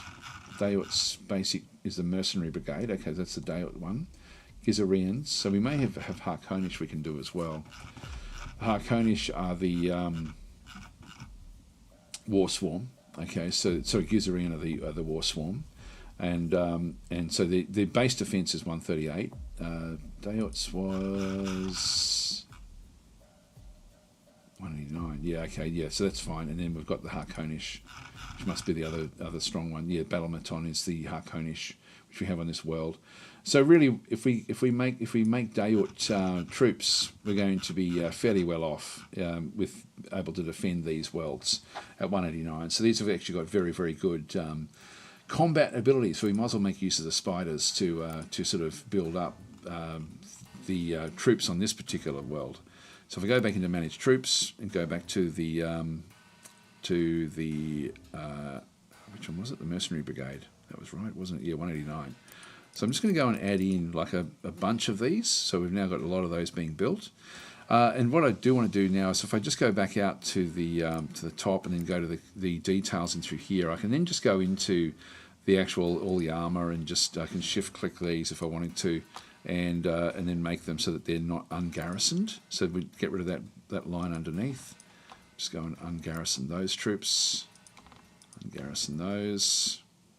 Ungarrison both of those, so they never were anyway. So that's now all of my armor has now been the garrisoning has been taken off. I think I've got some of these forces, like this are Sentinel forces, which is what we landed on the planet with. Some of these have actually got really good experience, and so their actual attack strength has gone up just because they're veterans. But I think I'll actually leave all of them. Like there's a 196 there, 193 and through here as well.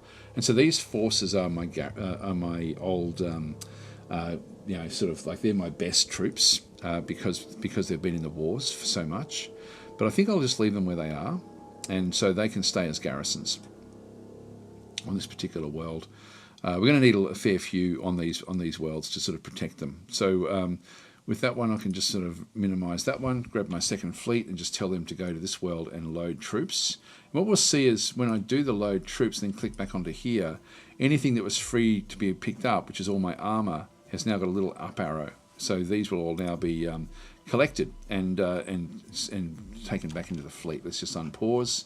So we'll sort of watch. They're now sending in to go and pick up the various troops. So we've got 9 armor in through there already, and if we just pause again and have a look, we now are only left with some infantry on the actual planet itself.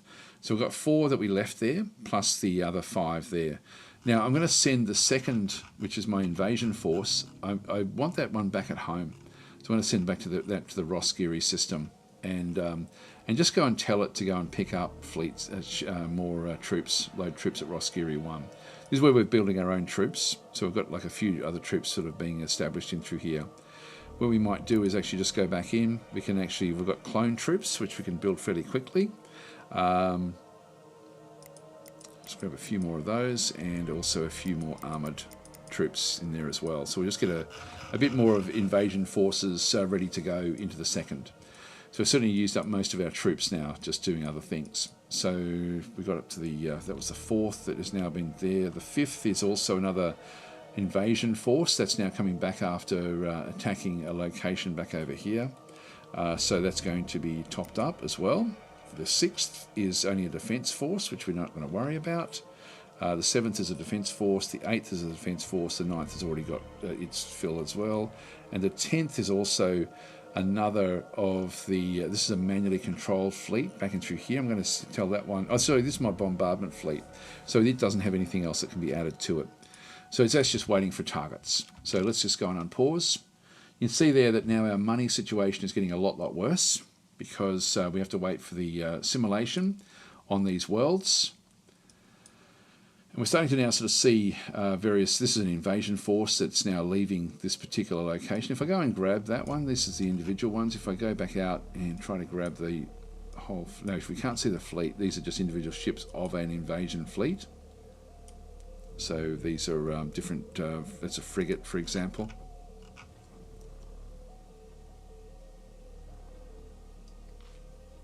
So there's different, there's a 16th invasion force down through there. We were attacking these.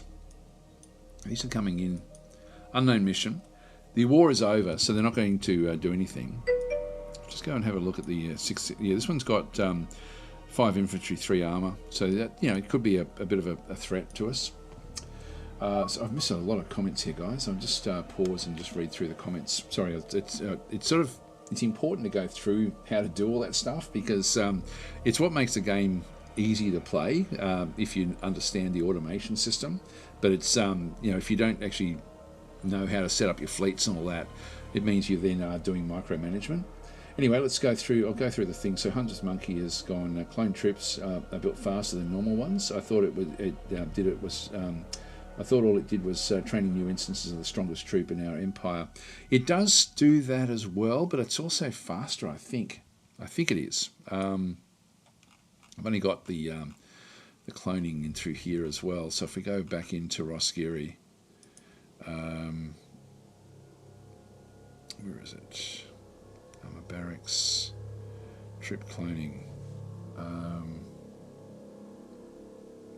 Yeah, you're right. It's only the best infantry. It's funny. I always thought it did it pretty fast, but I just noticed that they seem to arrive much faster than what you expect when they are there. But yeah, you may be right. Maybe they're not any faster. I always thought they were. So Tenra is saying it would make sense, but it doesn't say so. It feels like it does. Okay, so let's go and have a look. I've missed a lot of comments here, guys. I'm sorry. I'll just go all the way back up. God, I missed heaps. So Brain Fart Buck is saying one thing. So I'll do the Twitch comments before I go back to the YouTube. Actually, I might do the YouTube and then come back to because there's not that many YouTube comments. So Hannah's saying, "Hi, this is a very old game, isn't it?" No, it's actually. I would consider this game launch ready now, as in like it did launch. It didn't go into an early access. You could even argue that this game is still in early access, to be honest, because there's still other things that are going to be adding in, but they're pretty launch ready now, I would guess. So it's a fairly recent game. The old version of the game is probably 15 years old, like Distant Worlds 1, but Distant Worlds 2 is a recent game. So now this is instead of saying Distant Worlds 1 is old, Distant Worlds 2 is a couple of years, but constant updates, so really a new game maybe. Yeah, I would consider it a new game, and also with the various DLC that they're releasing for it, that dramatically changes the game whenever they bring it out, so it always feels fresh for me. I love this game. It's one of my favourite games. And I was saying, okay, because I heard about Distant Worlds 1 a long time back, a couple of years ago. Isn't old. I meant for Distant Worlds 2, So I never tried it. Looks very complicated. It looks complicated, but the game, when you set up automation, like what we're doing with our fleets, we don't have to think about it. Once we've actually done the automation and set it up for automation, and in fact, even if I didn't override things, it would automatically be automated. So often the default settings for the game are to have things automated. I turn certain things off, so this is what makes this game unique amongst these sort of games, is that it's a simulation game, which essentially means that if you go up to your empire, again, it's a little bit hard you have to know where to look for it, but if you go up into empire, this is sort of all the funding, the government types, the bonuses, the leader. But the last one, policy settings, sounds boring, but it should be called automation settings, because this is really what it does do. This one allows you to set up your empire to look after whatever you don't want to be looking after. And you can do anything at all. You can actually set it up like a fishbowl, like an aquarium, where you're just watching what goes on. In fact, we started this game and let the game run for 10 game years in complete automation, where the AI looked after everything, and then we took over the bits and pieces we wanted to take over. But in this case, you've got advisors and automation. This is sort of like your generic or general type things. So you tend to have like full automation, where the AI just does what it does. You've got suggest and execute, where it will tell you what it's going to do, and then it will just still do it. And it comes up with things over through here, for example, like whenever there's a message, that will then give you a message, but then still just go and do it after the message. There's a yellow line underneath that. Once that goes off, that's then going to essentially then execute whatever it's suggesting. This one here is suggest but don't execute, so we'll just make suggestions. So I've got like a few things like colonization. I'm allowing it to tell me, hey, there's a colony, we could build it, it's probably a good time to build a colony. By the way, it won't suggest building a colony unless we can afford to do it.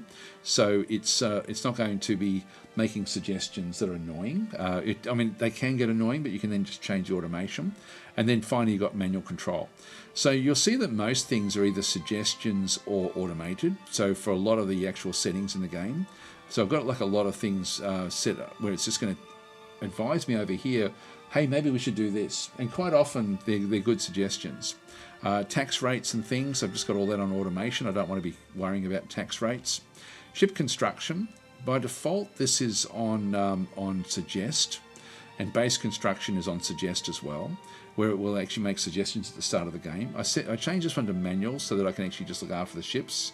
If I put that one back to suggestions, it's going to say, hey, should we build this or build that? And it ends up with a lot of suggestions. Base construction, I'm happy for the AI to just build whatever bases it needs to build. Any mining stations, any research stations, anything like that, just build away. I don't care. Repairing, I want it to tell me. So again, we've got all these different things, like research is set to fully automated. But if I go and put something into the list, which is what I've been doing, so I haven't been using the automation, but if I forget to do something and it just goes on, it's going to not just stall, it's going to choose something for me, or what it thinks would be the next best thing to use. And so it does a good job of all these things. There's a lot of stuff in through here. Crashing research allows us to very quickly move through the various technologies, so we can sort of halve the time, but I do that one manually. Then we've got the design. So I've got all of my ship and base design set to automation, but we just spent like a fair bit of time designing a ship back in through here, because again, if I go into, if I've got it set to automation, sorry, this one in here, you go to ship designs, that's the automation setting in through there. By default, it's automated, but if I change that to manual, I then got manual control. So that's the way. So the setting that we actually have through that one for that is to is for the AI to still do the automatic stuff. Character locations is automated, so you've got like full control, and then you can override certain things. The one thing I tend to change is this fleet stuff to manual. By default, these are on auto. So if you leave them on auto, all of this stuff that we've been doing, the AI will just do for you. So you don't have to do much at all. Even though it looks overwhelming, it's actually not anywhere near as overwhelming if you use the system. And the big thing with this is to realize that you are playing a simulation and not a game. And so it's a matter of, as I said before, there's not a lot you have to focus on unless you decide you want to focus on it. So fleets I like to control, but even then I've still got them set to do their things automatically with what we've been set up. But if I didn't do that, they'd automatically just do all that for me anyway. So I don't have to do, I do certain things because I like to control where the fleets actually are, but you don't have to. Like the game will do that for you. And these are all the different automation things. Like if I go into military, you'll find that there's all sorts of tweaking about how the bombard colonies when we need to soften enemy troops, or whatever else it might be. We can sort of tell it how to do automatic bombardments. It's just so detailed if you want to use it. So and then you've got you also then have preset configurations you can use as well. So you can sort of tell it how you want it to be set for the automation. But I just use custom as I go. But it's actually that there is very, very unique. Because you've got to think of it as a simulation and not as a game. So yeah, it's extremely detailed, but it doesn't have to be micromanagement detail. So anyway, that's sort of where that one is. And I was saying never tried it, though it looks very complicated. You ever did that one? And as far as saying you can play it full auto, yep, when you do nothing. And then as in saying Daz makes fleet combat, likes fleet combat, so he makes that manual. That's more complicated. I found it really cool how he automated raiding in the last episode, really cut down the micromanagement. Yes, so even though I've got manual fleet stuff, I've set my fleets up to do things automatically. And I don't even know what they do half the time. They just go off and do it. And then I can just focus on the fleets that I really want to be controlling. So Naz is heading off. So going back into Twitch chat, one thing I'm getting frustrated, this is Brainfart Buck saying, one thing I'm getting frustrated with is when I'm upgrading, it will auto-upgrade my medium weapons to a large version, and I have to swap them all back. Yeah, if that's the case, I mean, I always tend to edit first, have a look to see what's where, and particularly in the weapons, and then do an upgrade, and just see what they end up with. Out of points to name a spy, says Shiri Duralin. You don't have one, no. We don't have. There's none of the spies have been named. Out of points. How can you be out of points? I thought that the points came pretty thick and fast. So Boland's saying I barely ever upgrade now because I'm very particular about my designs. Some cheap, some latest. So I copy as new. Update components myself and obsolete the old design. Yep. So you can sort of do things extremely manually. Just sort of skim past. Boland's saying I love my 3 types of explorers, like fast resource scanner only. Yeah, so there are different ways even with the explorers. Like Boland is actually is talking about more nuance with the with setting things up. So you can, one thing, like that's a clever idea to actually have different types of explorers to very quickly do a quick scan of a system and then move on to other systems, and then actually have the other explorers coming back in afterwards to look even more deeply. Hi Von Schweinhund, how are you going? And hi Orangutang's Library. So Tenru's saying, hey Daz, I almost smashed my screen playing Distant Worlds 2 yesterday. Tenru doesn't like Distant Worlds 2, but plays an awful lot of it. So anyway, sorry, I'm being facetious there. Automation not doing what I want. Yeah, small things that add up. Yep, that's the way it goes. That's the way it goes. Just can't cope with war in this game. I love war in this game. I love it. I love it. As long as you're powerful, like we've set up our fleets well. Like we've got very, very strong fleets that can take over most threats. So Rangutang saying Daz makes it look easy. I don't have the same success. I think it's more I work within limits, and I am looking at this money situation, thinking that's actually getting pretty bad. Once these 2 planets assimilate, that will end, and we've got another one over here which is also not assimilated. So the hand system back over here, which we took over from the Boscara, will also have poor assimilation. You can see there the Ikaru on this particular world are almost assimilated. But there's hardly any of them, so it's mainly Gizarians. They're at 13%, so it's hard for us on this world. This is going to take a long time to assimilate because the Gizarians are very resistant to the assimilation process, which means that you end up spending a lot of money on these worlds. Tenor is saying never give up except for Age of Wonders 2. So I'll just quickly go through, see if there's anything else. I think I don't think there's anything else where people are actually asking me any questions. If you do want to ask me questions, whether it be on YouTube or on Twitch, just do an @DasTactic and it will then highlight in red. Anyway, let's go back and get into the game. We'll just unpause. So we're trying to now get the basic diplomacy. So 8 days left to get this one. This will then help with general incidents will be +2, but it will also make the simulation a little bit faster with the Dayots that we actually have in our empire. We're going to try to also get the Artuks and the Gizarians. You saw there that we've got a fair few of them. So we've got the first one. We've now got the basic Dayot language and expressions, research completed. This will also then make dealing with them a little bit more friendly. New mining station completed. So if I have a quick look at my in through here, so the next one I'm doing is Gizarians. Now I can actually go back down. This is now the Dayots in through there. This is going to take how long? 1.78 years. I don't really want to do that too much more. So diplomatic factors for Dayots, your knowledge of our customs improves our relations. Your population assimilation rate +40%. That is actually worth doing. That is actually worth doing. So I'm going to go and grab that because I've got a fair few of them. So we'll pay the costs there.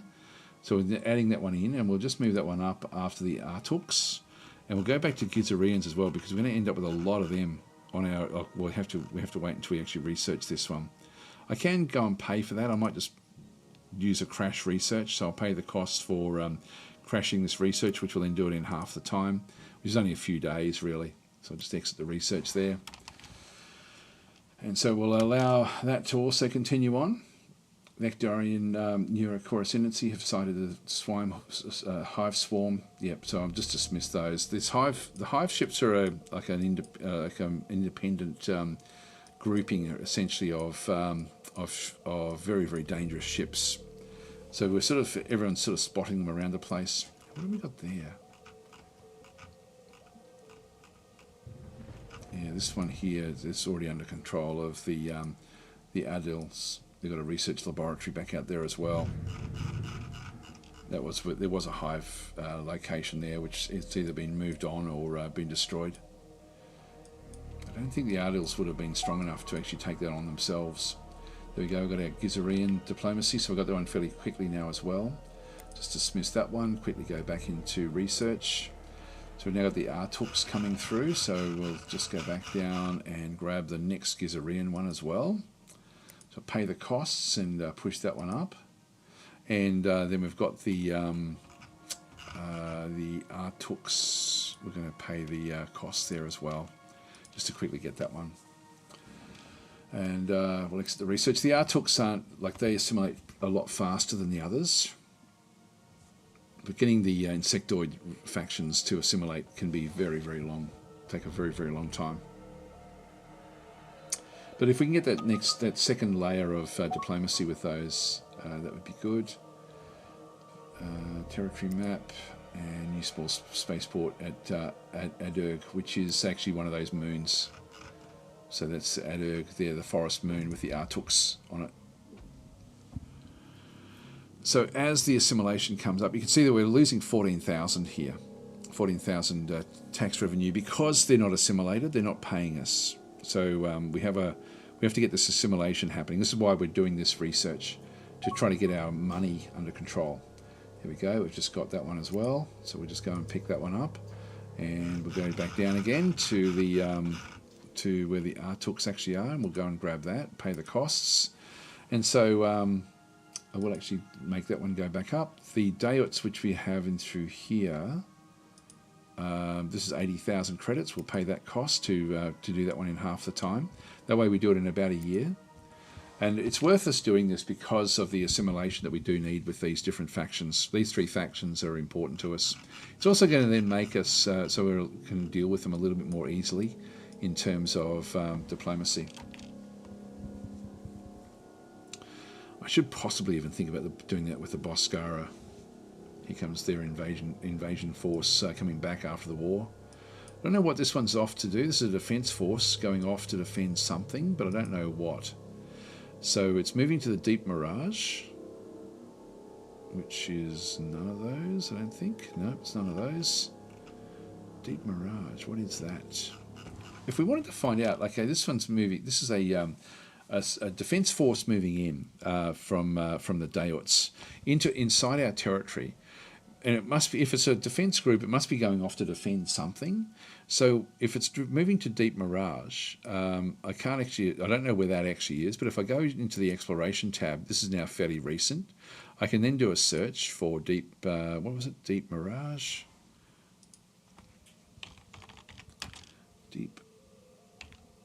No, it won't actually do it. So we don't know what that actually is. So you can see there that different things are coming up with the word deep on them, but not Deep Mirage. If I look up Mirage, maybe? Mirage. Yeah, we don't know what it actually is. Anyway, that's no idea what they're actually doing, so I'll just go and clear that one off. And leave that one where that is. We've got long-range scanners all the way through here, so we can sort of see what's going on. There's no surprises. It's saying, "Hey, Daz, what are the black holes used for or doing this game?" These are the these things here. I'm assuming these are essentially like mountains in space. They slow you down going through them, so they're like a block. Okay, underwater Leviathan. This is the Actarian colony, which we don't have to worry about. So it's nothing to do with us. So look and see what these guys are doing. So they're bouncing into here and then moving off again into another direction. So they're moving further down. So they're moving down this way. just keep on watching them. So that's they're the black areas. So these are nebulas, and so these when they're coloured. If I go and hover over the nebulas, you'll see there that nebula boundaries. If we don't know what they are, they're grey. If they're orange, they're galactic storms. Purple is ion storms. Green is gravitic storms, and yellow is a radiation zone. So. So we've got a green one there. We've got ourselves a big lot of purple ones in through that one there. So that's the ion storms are sort of raging in that location. Here we go. We're now starting to see new mining stations completed. New cruisers now coming off the spaceports. If I don't like these messages as well, I can sort of ditch those sort of messages. So what's this one doing? Where is it going? It's just sitting there. No idea what it's doing there. They've still got some presence out here. They've got a mining station here, for example. We're going to get a lot of these new cruisers completed type missions. Okay, so 2 of the factions have now made peace. That's the 7th Invasion Force. Fairly big. So those cruisers are now coming off the production line there. Hive swarm sighted. If we go and have a look, so at this location, they were located. This will be miles away. This is way over here. So we're over in this area of space. So we're getting. We've now got pretty much full vision around the whole galaxy. You can see there the Gizarians are just enormous with what they've actually got. Just pause there for a second. Let's have a quick look at the victory conditions. Now they're still floating around at 57%. There's only 3% and then they win the game. So we've got the force to intercept this grave threat. So this is the I've started a hive swarm near Muralia 3. Now that was the one that was back over here. So we can dismiss that. We don't want to be doing anything else there. These are bandits offering us protection. We're going to decline that because we can sort of destroy them. New cruiser completed there. New research station completed. So where's that one? Yes, that's actually inside our territory. This is where we get our long-range scanners from. A new spaceport as well, back in the other location that we had in the Draco system. Okay, so there goes the 2nd, moving its way back to load more troops at Rosgiri.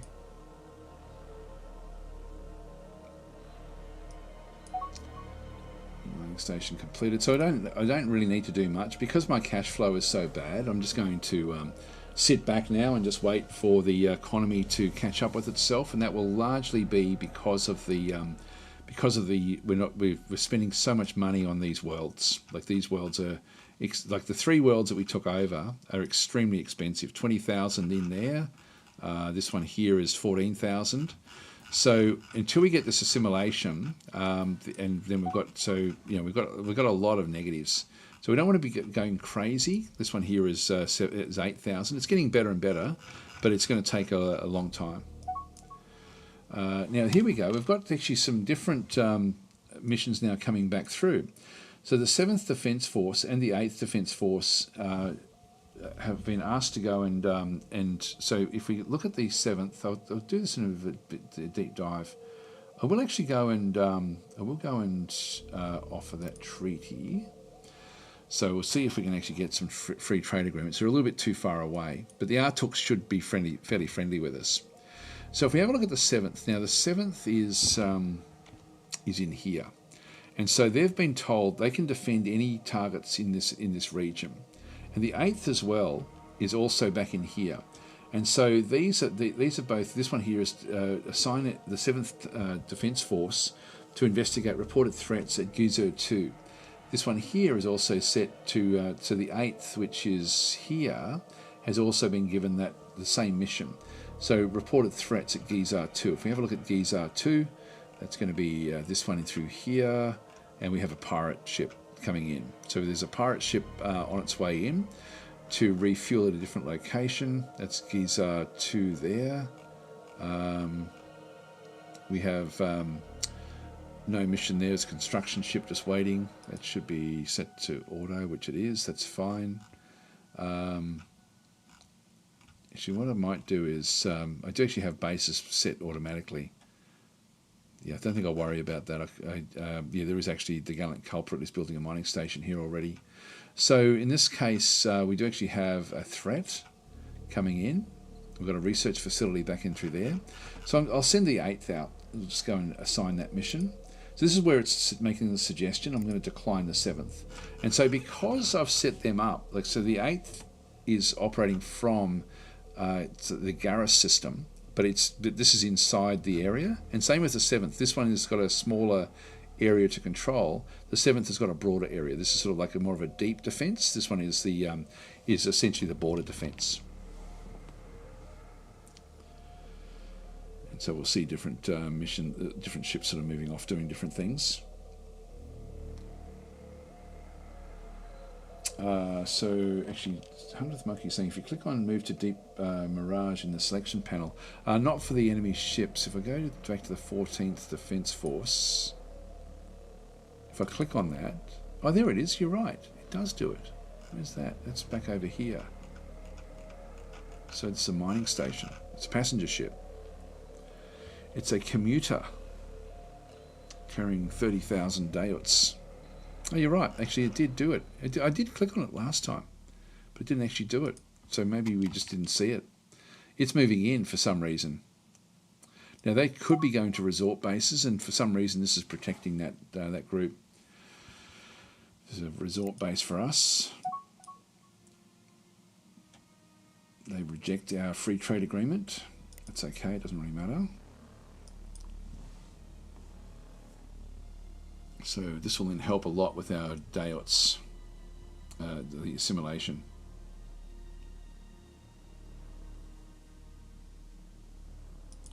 I think it does. Your population assimilation there. You've got a population assimilation rate of plus 20%. This is now 40% at this location. I'll do that because we're going to be getting a lot of these worlds ultimately, particularly the Gizarian worlds.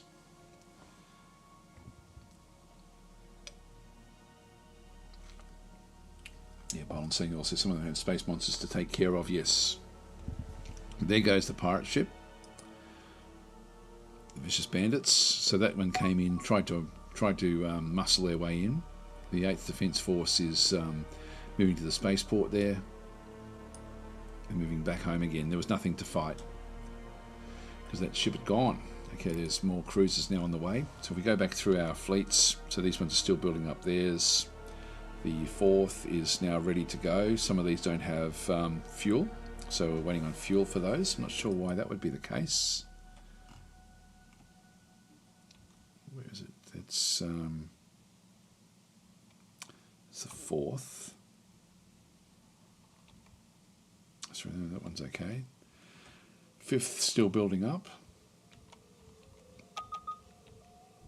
And the 9th still building up as well. Phased detection, stealing research information on enhanced torpedoes from the Corminos. That's good.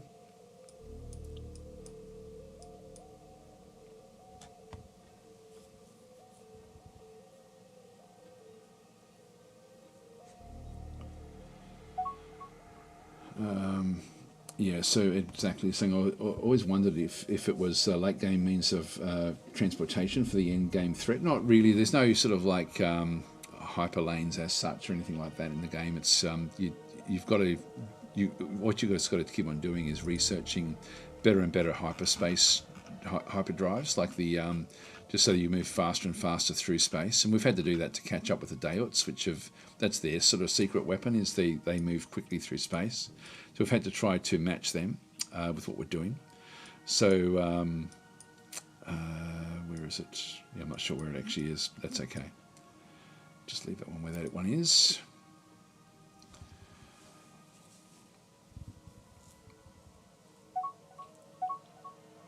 Good, more cruisers coming. So these are sort of now coming out to join up with the other fleets. So we've got a couple of fleets in through here. This is sort of really here on the border, just waiting for the next Dayot attack, or needing to flip back across to then go after and sort of set itself up around the hand system to protect itself against the. You can see that we're not really seeing much in the way of and we do have a presence in through this area, but we're not seeing big fleets of the Boscara. We've smashed them economically. They're really struggling now. Orangutan saying, planning to take the Gizarins head on. Yes, we're going to have to if they. I just keep on watching what they're doing through here. They're at 57%. The closer they get to 60%, the more we need to act. So at this point in time, we're just going to try to establish a very strong position here at Draco, so that we can then launch if we have to against the Datanui system. And if we do that, well, we're going to have to go in with everything. So we're going to have to essentially go in with it's going to be an incredibly interesting war if that one does occur. It's going to have to occur at some point. But this is why I want to be building up these cruisers. I want to be on top of all of this money. You can see there we're still holding our own because of all the bonus income that we're getting. But I can't rely on that for long. That's why I'm keeping so much cash reserves in here as well. But every troop that we buy is costing me maintenance. Every ship I get costs maintenance. But these planets, ultimately, we need to get these to assimilate as fast as possible, just so that they end up coming back through and making money for us. Okay, that's good. So we're getting better assimilation now for the Daots. Let's go back across to Gizarians, and we'll spend the money to try to get these as quickly as possible. Pay the costs, and so this will then. I won't go any deeper than that. After we get the Artooks, so I've then got electromagnetic defences, which I can get fairly quickly. So I will actually go and do that. That's going to then be probably another thing we then look at redesigning all of our ships to bring those on board.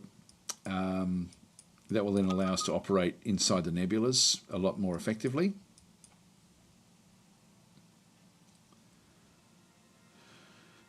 Okay, that's fine. The Ardils we've never been at war with the Ardils, which is sort of a bit unusual, but we've certainly been at war with the Daots and the Boscara. You've only got a small defence force up there.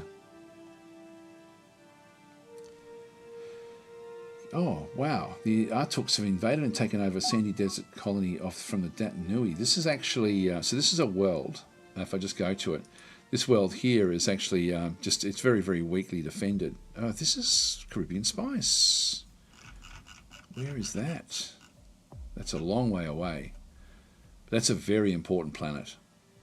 And so this system is now being challenged by looks like the Tikans actually had it originally, and it then got taken over by the Gizarians, and now it's been retaken back again. Oh, here we go. Pause. The Daots have declared war on us, so they couldn't hold on for long, which is fine, because now we can crush them. So I wanted this to happen because in the last war I was almost tempted to not accept the peace treaty with them, but I sort of wanted just a little bit of time. I got what I needed, which was that advanced colony, and we are now working on that advanced colony. So that's actually sort of going fairly well. So they've declared war on us. We'll just dismiss that message for now, and then we'll go back through the different messages we have. So Spakazu has been conquered. Dismiss that one. This one here is the Datanui Anthropod Syndicate begins constructing the advanced mega complex, which I don't know what that is, at Adaji. And Adaji is a moon which has got a lot of spies, ambassadors. So there's our ambassador there. So this is their homeworld. So this is the homeworld of those, and they are building. This one here gives them plague containment, lots of happiness as well. This is a galactic wonder. So this is something that ultimately we'll be wanting to capture this, I think. So this one makes their home world becomes all of a sudden really quite important for us, I think. So it's going to be hard to attack this one. So we'll need to build up an invasion fleet, and we'll probably need to bombard this planet fairly thoroughly. But we're not at war with them, so we'll come back to that one. So we'll just dismiss that. That's the Datanui. That's ultimately they're the leaders at the moment. New cruise is now completed. So we're getting stronger and stronger. Like, it's sort of interesting that the Daots have just decided to go back to war with us. So accept war mission, capture enemy refueling station. I prefer not to capture it, to be honest. I prefer to just destroy them. I'll have a look and see where that actually is. If I go back out and have another quick look and see. So the Daots here, they're the ones that are now threatening us. And the war mission, so that's actually it there. Yeah, that's actually, well, that's one that we would be wanting to get. They're using, so they've got a refueling station here, which we didn't quite get to finish off in the last fight. So that's it there. I will say yes to that. So that's feed A3. Sorry, that's feed A2. Sorry, 3. So there must be 2 refuelers here. That's not it. Yeah. So that's a good refueling point there, actually. So I will actually accept the war mission, and then that will then just go up into my list of war missions for the actual war that we've got. So this is the war target. This is the war scores. Now, I really can't see them doing too much against us, to be honest. Like, we're in an extremely strong position now, and they're in a much more weaker position. And so we now have to think, what do we want out of this particular war? Like, do we want their homeworld, for example? Because we're now at that sort of stage where we can start to think about this and sort of figure out what we want to do. Or do we just do what we did with the Boscara and crush them? Essentially make them into a puppet regime where they just kind of, like, once we take homeworlds and they sort of make it so that they have to then trade with, like, once we control all of the different mining stations around a location, all of the different mining stations that are in here, for example, if we destroy and then build everything inside their home system, they've got 3 planets in here, inside their home system, but if I took all of the infrastructure from in here, I mean, that would be a great achievement. And so to do that one, we may plan for that. Excuse me, I've got the hiccups. Just going to have myself a drink of water, be right back.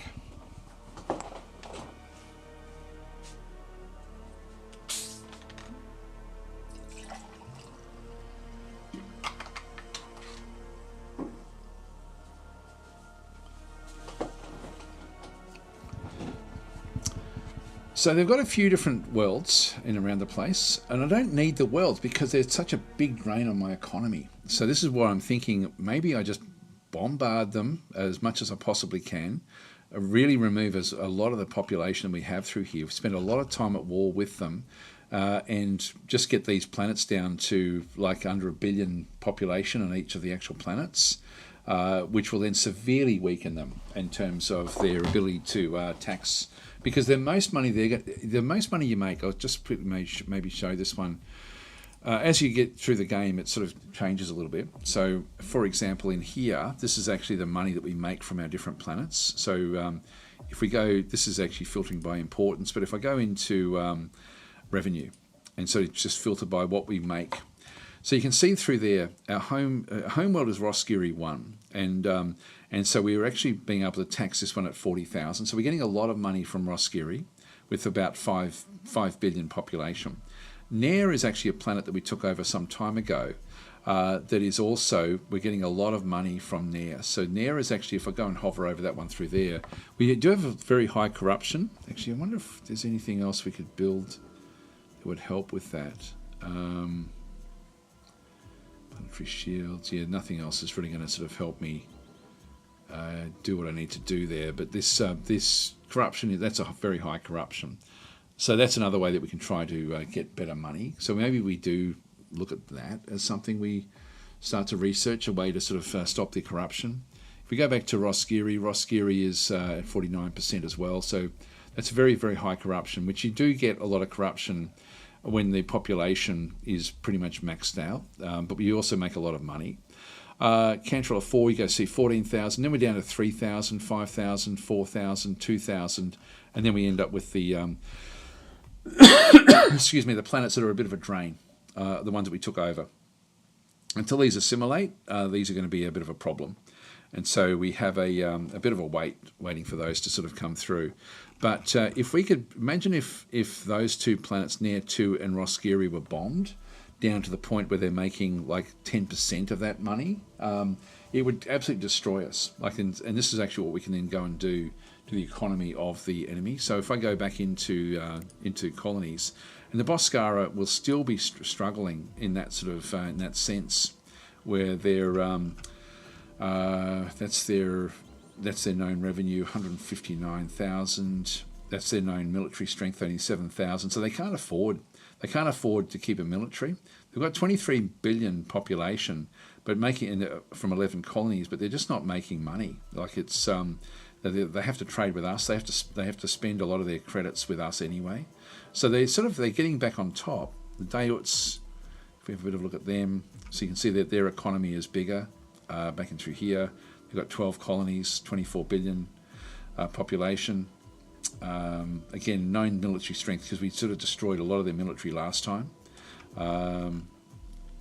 Yep, so that's all. Yeah, not really a big problem in through there as well. They're not at war with anyone else. And if we go back down to the Datanui as an example, they're so 117,000. One like they've got essentially a million income coming in, 55 colonies, 146 billion population. So this is the trouble we're going to have is when we do go up against these, we don't know their military strength, so it's just an unknown. So yeah, that's interesting with what we actually have through there. Their reputation is notorious. What have they done? They've got they're invading independent colonies. Yeah, it's interesting actually with the way that sort of all then goes and works. So these are certainly the biggest of everyone. But the Dayuts, their reputation is satisfactory. I think we're going to have to bombard them. It's really all we can do. So we have to then sort of destroy. If we bombard them, we destroy that revenue, essentially.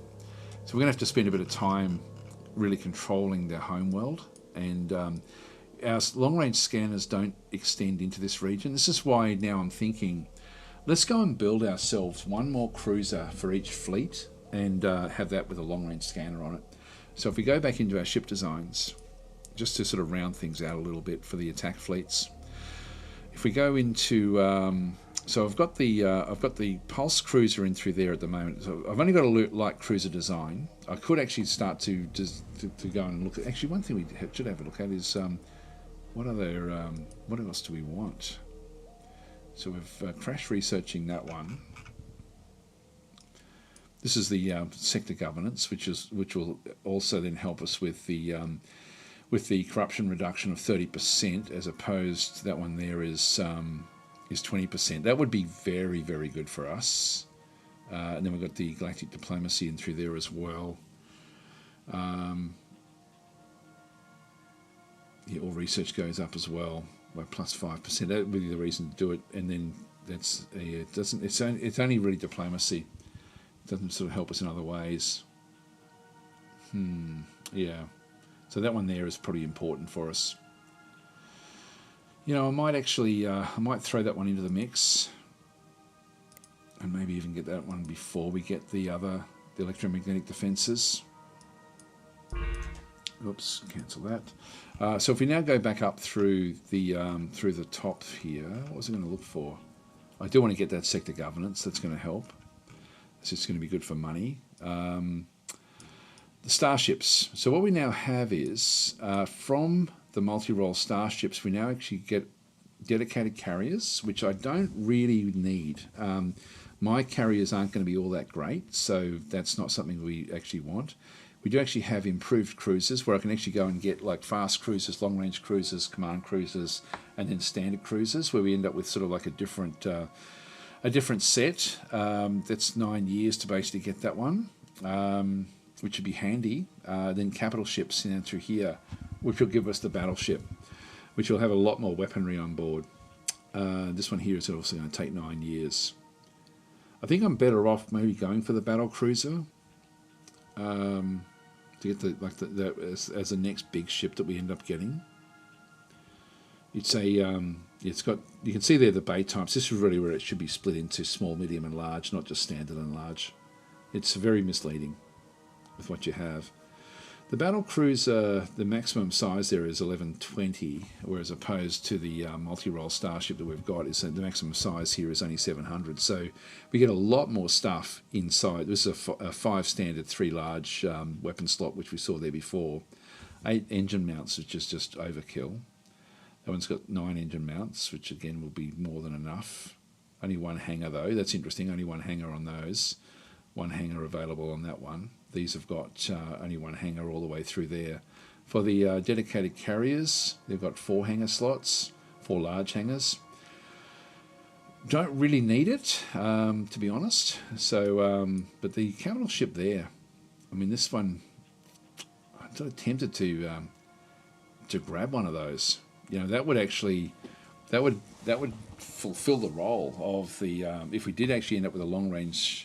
We do need a long range scanner in the in that system. What I could do is actually build a ship and not put it in a fleet, but then add it to a fleet and just go and manually build it and just add it to whichever fleet's operating from the Dayut home system, which will be the 3rd fleet. So let's go and do that. So we'll come back to potentially the capital ships back and through there.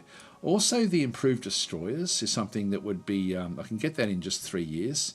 But I think that getting the bigger ships now will be fairly important as we sort of move forward. Let's just exit the research. We've still got a few more research we need to go and get.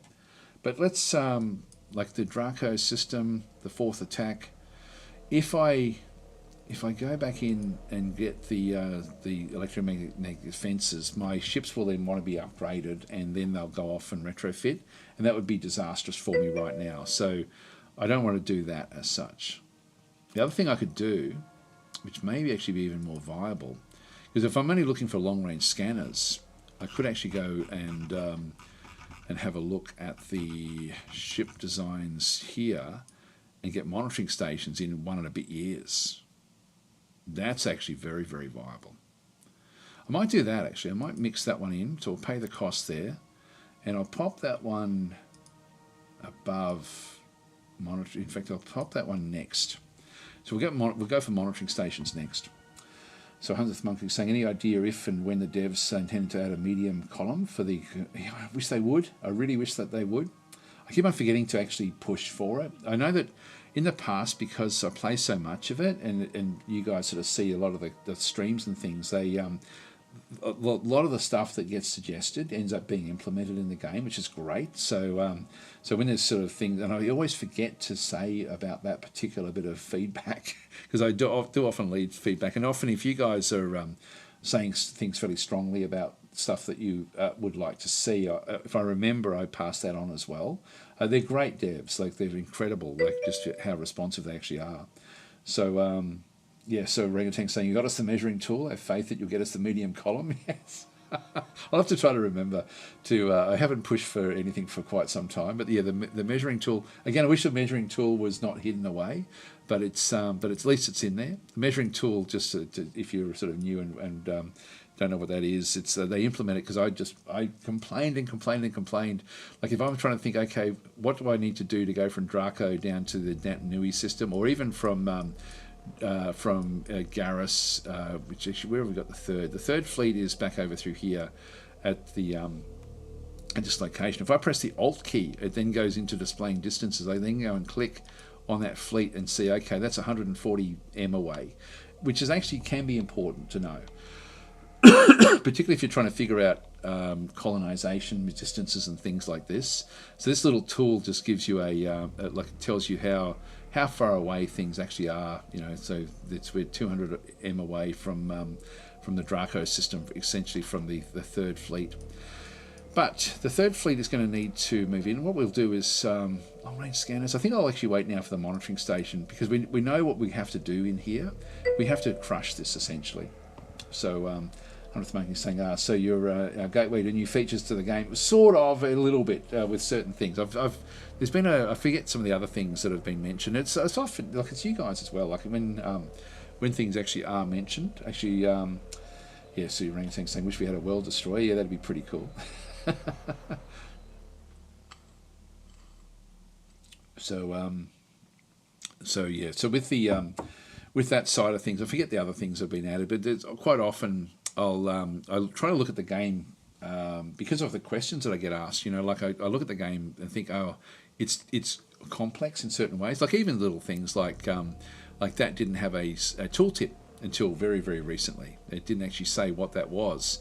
And because it's so critical, if you are going to be trying to automate your fleets, that was something that had to be like that was a very essential, very, very minor thing. But it's little things like that. But that middle column, there's small, medium, and large mount slots for a lot of the components is actually much more important than standard and large. It's is something that really should be in there.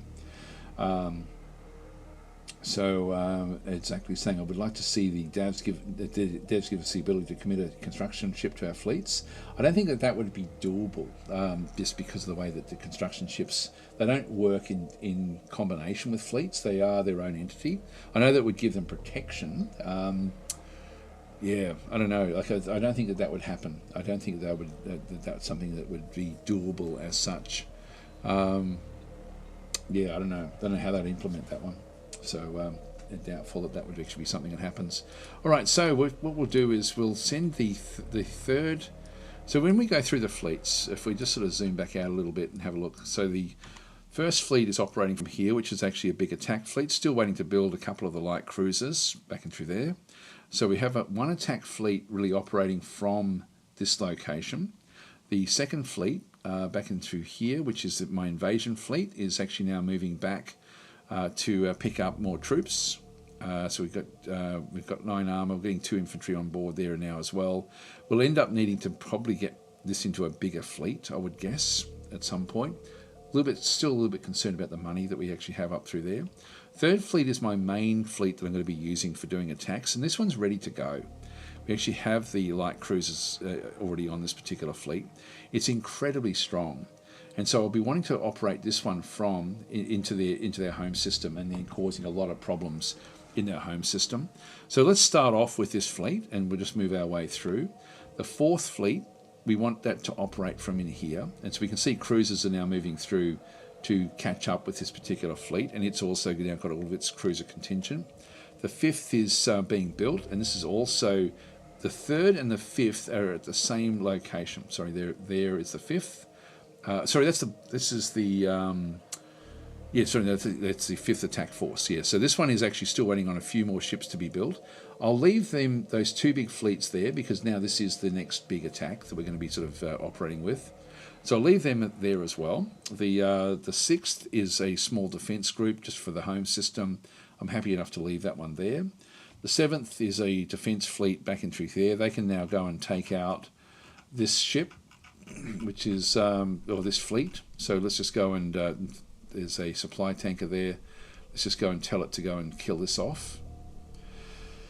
So I'll just tell it. And now when I do an attack like that, it goes to manual. So I'll just leave that on manual for now. Actually, no, I'll put that one back to defend after that. So it'll still attack and then sort of go and do other things. So we'll leave that one there. The eighth is also a defence fleet right on the border. So I'll just leave that one where that is as well. The ninth we know is back over here, just protecting the hand system.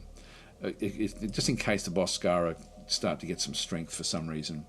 And then the 10th is my bombardment fleet, which we will, once we clear this out, we'll then send the bombardment fleet in to really soften up this system. So, the other thing I want to have a quick look at is my construction ships. I've got, that one's there is on manual. I'm just going to make sure that these are all fully automated. And we have a lot there. I'm just looking for ones without missions. So Weary Pathfinder. So we do actually have a fair few of these can then be used because we're going to be needing these to build on top of everything we destroy inside the Upsilonus system. So let's have a look and see what we've actually got to play with in the Upsilonus system, which is their home system. What we're going to be needing to do is to find their Caslon supply. So I'll have a bit of everything in here. So that's Upsilonus 6 with a whole lot of mining stations. Mining stations and asteroid belts. What's that one then got? This one's got Salia, not really all that important. Steel, they can get that anywhere. These are not important locations. We're looking for Caslon, which would be a gas giant. There, that'll be it. Upsilonus 10, yep, that's the one. So this is the this is where we have to go and attack, but there's also, what makes this a little bit more tricky is which one of these mining stations is the one that is actually mining that world. There we go, Upsilonus 10 mining station. It's that one there, is mining Upsilonus 10. So this one here has got all of the, this one on board. This becomes our first target for this fleet. So I'm going to go and send that one. Now we know that also they won't have had a chance to really build up their fleets, but they do have an invasion fleet. So we should be okay even just with defense fleets to sort of keep them at bay. Let's go grab our third. These have got the named ships in them. And we'll go and destroy this one. So just go and tell it to attack immediately. So you can see that we're bouncing across into there and then across into this other side. We want to make sure that we get all of the Caslon everywhere, and so we have different other ships that are now sort of coming back in as well. Sorry, they're all the construction ships ready to start to build things. Now we do actually have the first in here as well. We do have the war score here where we have to take this refueling station. I might just go and do this one. This is the 3, isn't it? That's no Fide 2, which is this one here. So I'll go to prepare and capture that station there. So we'll just send those ships off to do the capture, which does leave this a bit unprotected. Where's the 8th? The 8th is still back there as well. So they're just going to have to look after this this sector, and we still actually have the 5th. So we do actually have a big presence in this area. Let's just unpause. So the 3rd is now moving off. That's now manual. Okay, incoming. Now we've got the 7th Invasion Fleet towards Ardurg. So the 7th Invasion Fleet is coming back in. It has got 3 infantry, 6 armour. So when it does arrive, it's coming back in to attack. And we've got the 16th as well. That's towards the Hardy Impasse. Not sure where that actually is. Yep, so we've got under attack there. And we've got the incoming fleet there. So this is the 16th is also there. 2 invasion fleets. 5 infantry, 3 armour. So we're going to have multiple invasion fleets coming in against the 4th. So the 4th is going to have to go off and protect these. Now we do actually have mining station, a resort base there, which will have a long-range scanner on it. So we've got a fair few things in through here. The 4th attack force is refueling at Draco 2 at the moment. That's okay. We can just watch this come in because we've got the long-range scanner. So let's just watch this arrive, and then we'll be able to crush pretty much their ability to attack anything. Still salvaging stuff from the previous attack. Here we go. The escort is now under attack, so we've now got these now coming in to destroy those. We'll have a look again. We've got the 16th Invasion Fleet. Is also going to Ardurg now. That's now changed its target. Got that one, and yep, the 7th. So we've got Ardurg. The moon, the Artuk moon is going to be under attack. Now this is. I'll just go to half speed for these sort of combats, and we'll just have a quick look and see what's going on. So the Dayot ships. There's only 2 Dayot ships. Our ships are coming through. The heavy frigates have got, like these are the pulse cannons being fired. We've got long range. They'll be able to start firing now as well. So they're using torpedoes. So our pulse cannons move faster. Took a bit of a beating from the torpedo. See how close our ships are moving in to do the damage.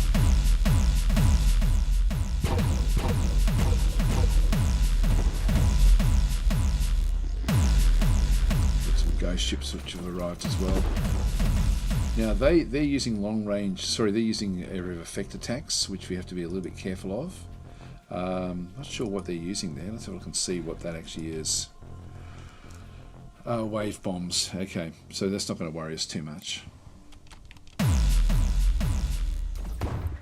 things have been damaged.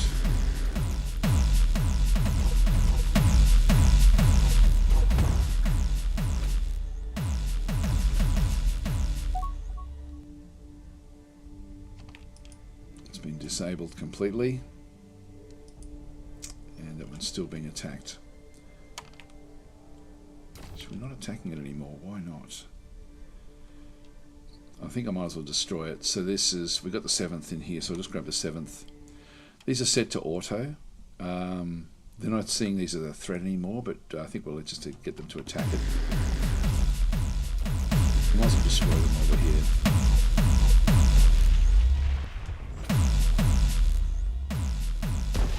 And we'll set these back to auto again. And so they're just going to go back to a defensive role to sort of do what they're doing.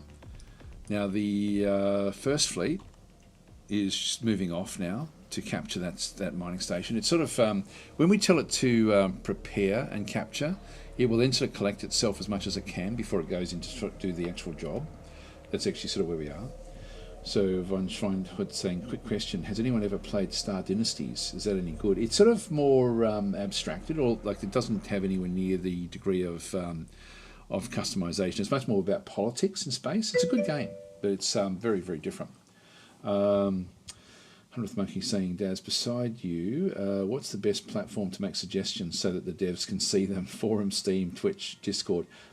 I always err on the side of the Matrix forums, to be honest. That's where I leave my feedback. But I know that they do read the other forums. And I've got to say that, look, nearly every dev treats Steam as something where, like, I guess if, like, I don't want to say this is the case, but I always assume that if a company has got their own forum, they'll tend to think that the people who post in those forums are much more serious about their games, whereas on Steam, because you've got such a much larger group, you sort of almost think of them almost as newbies. You know, like they're new to the game, so a lot of the questions that you assume that will come through a Steam forum, and still important, but it's often questions from people who are learning the game. Whereas with a dedicated forum, like Matrix Forum, for example, for Distant Worlds, a lot of the people that are part of the Matrix Forum have been there for years and years and years, and so they tend to be sort of like grognards, so they're a bit die-hard type thing with the actual games themselves. So not that I think anyone gets any particular preference, but I tend to post when I'm trying to sort of address things. I tend to post in the Matrix forums. There is actually a beta forum which I'm part of, which is sort of hidden away, but so that's of course is where they're going to be looking for a lot of actual feedback. But other than that, I think that Steam or the Matrix forums would be the better way to go.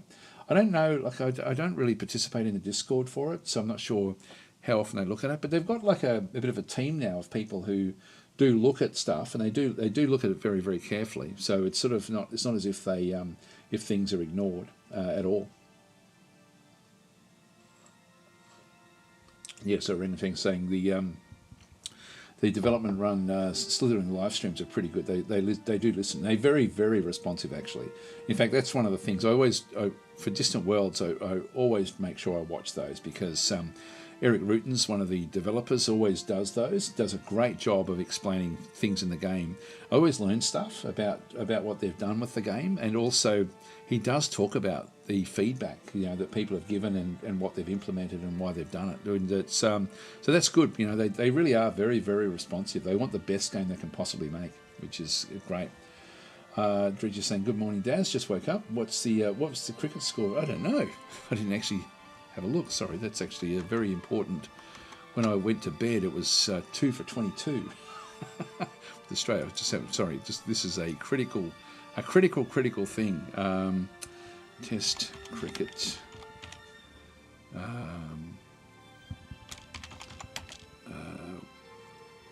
just do test cricket. That should still come up. Aussies blow away South Africa top order in 9. Oh wow, 9 wicket. Oh my God. Sorry guys, this is really. So Australia must have been all out. I'll just have a quick look. Okay, so the. So we've. Sorry, that's the women. Actually, where's the? God, I wish that they'd just sort of get it all now where it's easier to find things. That's West Indies. Yeah, so Australia only made 222. Hang on, that doesn't make sense. There's something wrong there. I don't know what's going on. That looks pretty even, actually, relatively even. Yeah. Anyway, so that's actually that's the one there. I won't spend any time. I know that most of you don't have a clue what cricket is. So, so orangutan saying an Australian who doesn't know. I didn't. When I woke up, I didn't even think about it because normally when that sort of stuff's on, I actually, as soon as I wake up, it's the first thing I look at, and I just completely forgot. When I went to bed, I was sort of interested in it, but I don't know. In fact, I don't know if that's accurate or not. Like it's probably still, it wouldn't be ongoing. So Art of Stuttering saying it involves a ball and a sort of paddle. Don't need to know anymore.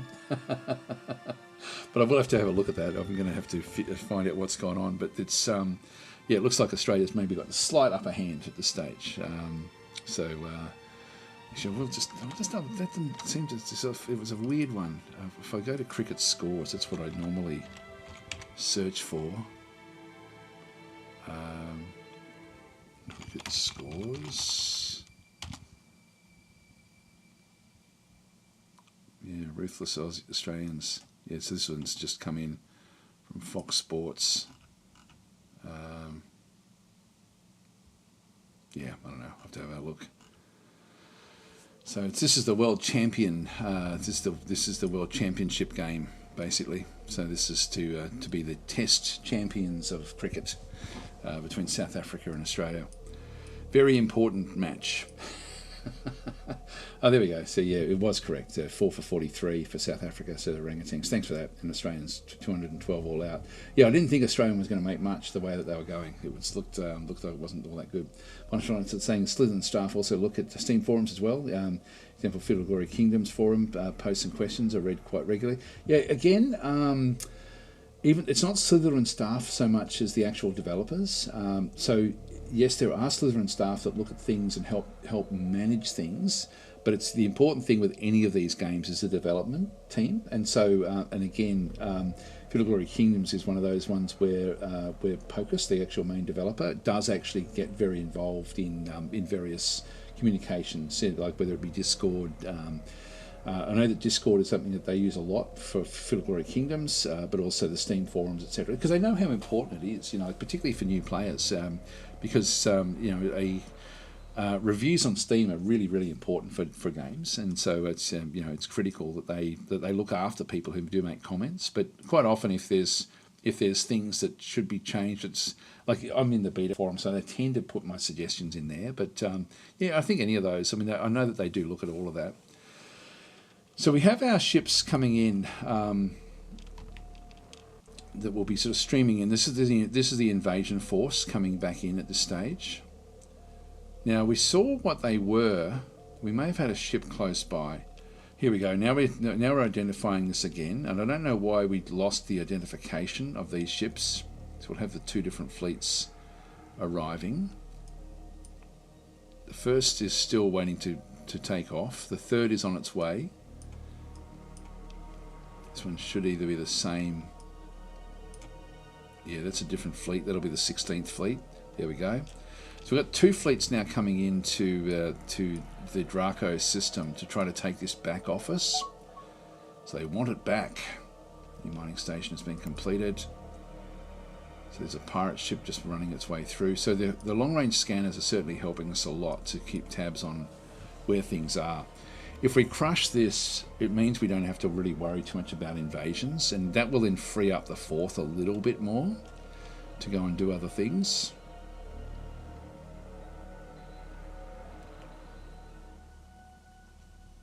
So just put it up to normal speed, and then we'll just slow it down when it comes time to attacking this one here. In fact, I will just go to slow because the fourth is still refueling. And you can see there that we've got this one's actually being retrofitted as well, by the looks of things. Here we go, discovery at Alton. We've discovered hidden items at Alton in the Chara system. Where's that? It's Gizarian world. There's a Gizarian invasion force there as well. So what's theirs like? They've got a lot of ships. God, they've got so many ships. When we go to war with them, they're going to be so hard. So that's actually way over here. How are they going now with their victory conditions? They're still at 57%. We've sort of been lucky that they've been sort of stuck at that position. Poor old Artuks, the Tikans, they're sort of fighting them, and they're on their own there a little bit. So they're coming into Adurg. This is actually where the invasion is going to arrive. So I'm going to go at the 4th and tell it to go off and move across to here. It's now manual. Here they come.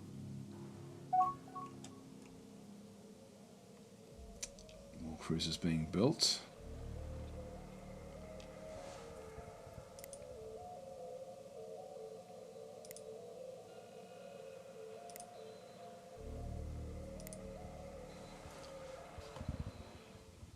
Here we go. So the fleet is now arriving. Now, do we have all of... No, so we've still got some ships are on their way in. We've got ships all the way back to there, which I'm assuming that's where we're building up that tanker. So I don't know if we've even got any cruisers that have actually made it into here just yet. Let's have a look. Are they cruisers? Yeah, we've got 3 pulse cruisers, part of the fleet at this stage, a 4th one on its way. So that's going to be interesting to sort of see what happens here with the combat. We should be able to completely rip apart this invasion. Here it comes. Let them all arrive, and then we'll start to go after them. So what we want to do is we want to be targeting the invading forces, not so much the protection forces. So they're going to have, for example, this one here is a destroyer, which does actually have an admiral on board. That would be good to capture. We do actually have then another frigate as well. So these will be here. These sorts of ships are here to help protect the fleet and to do various attacks. Then we actually have the this one here is an actual. This one's going in to try to do the invasion straight away. And so that's got like 2 octomech brigades, 2 armor brigades, plus a mercenary brigade. So we need to destroy these. Anything with troops on board, like with lots of troops. So nothing on that second one. That one there is important. Anything like that one there is important. So we'll just move our way through the fleet and kill off the different ships. So if we just go back to the 4th again, and we'll target this particular ship. So attack the Upslowness Despair. They're now moving around. Now they'll target what they can see, and then they'll target the ship that we've actually told them to go and target.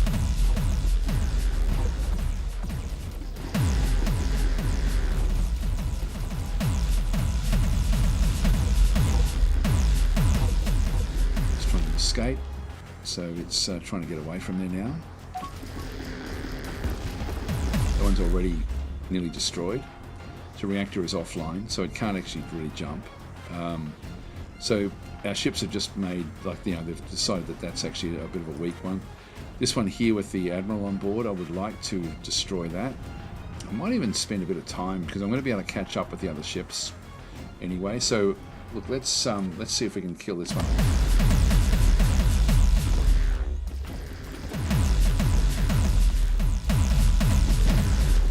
That's gone. Now let's go for the Admiral, the Bleak Enigma. Get these other invasion forces done.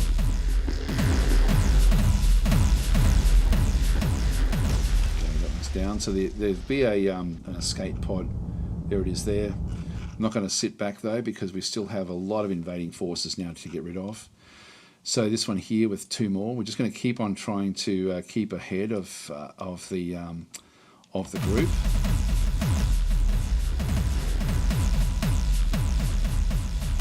It's only got 1 infantry, that's not going to be enough. This one's dead. Still got this one over there with 1. That's got 1. That's got 1. Sure, there was one with 3. That one's still got 2 infantry. So these are still going in, moving to a different location now. So they're actually trying to move away from here. So they're no longer staying in the fight. So I might as well now just go after whatever's closest. So that one there.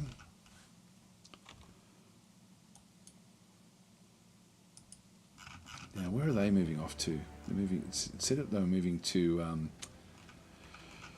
So we can see the individual ship.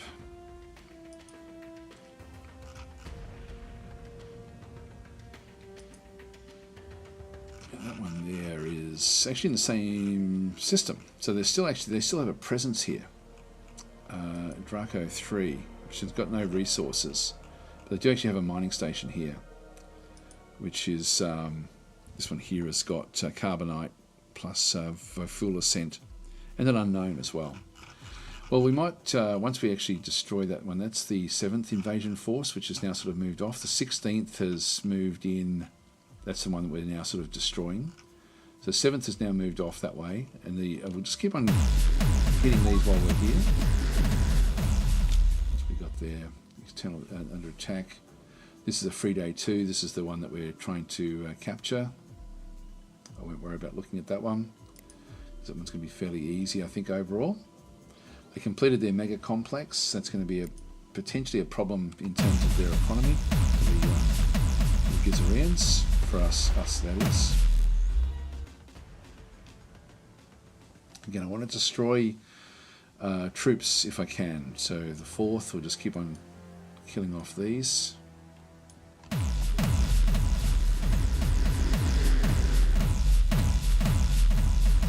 I've got this fleet, I think, set to be tight formation, which if they start using area of effect attacks, I'll then have to make it looser. But in this case, it's sort of working fairly effectively.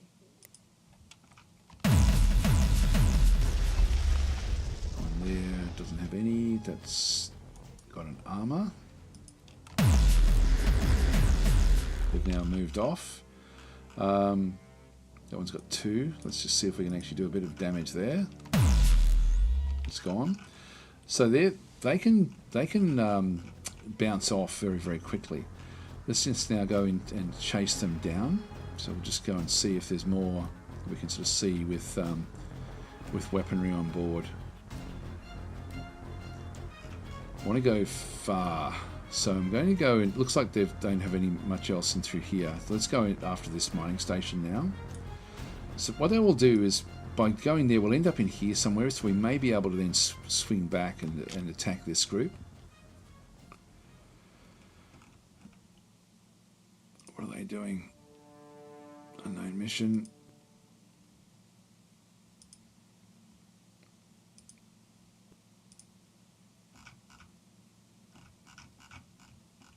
Yeah, they don't seem to be doing much. So we're now getting ready to move off.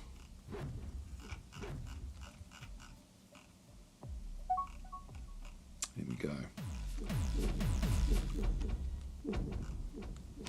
So now that we're closest to here, rather than sort of attack these, I thought I'd attack this way so I can swing back.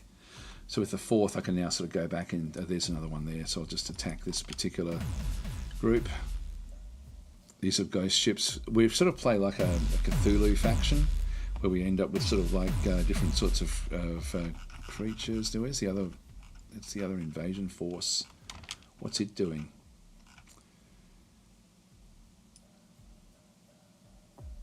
Oh, it's attacking a spaceport, but it's only an invasion force, so this spaceport is relatively strong. And what have they mainly got in here? Do we need to go back? Got frigates. Frigate there. These here are just make doubly sure that we're not seeing troop transport. No, that's one that's dangerous. The Red Intimidator.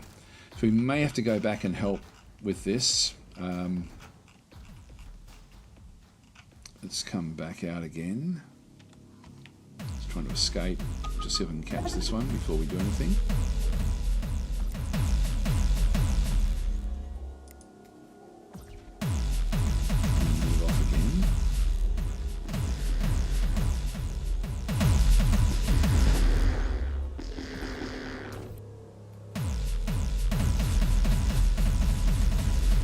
gone. Okay, now we'll move the 4th off again. This one will be able to protect itself for a fair amount of time. Which one was it? That one there.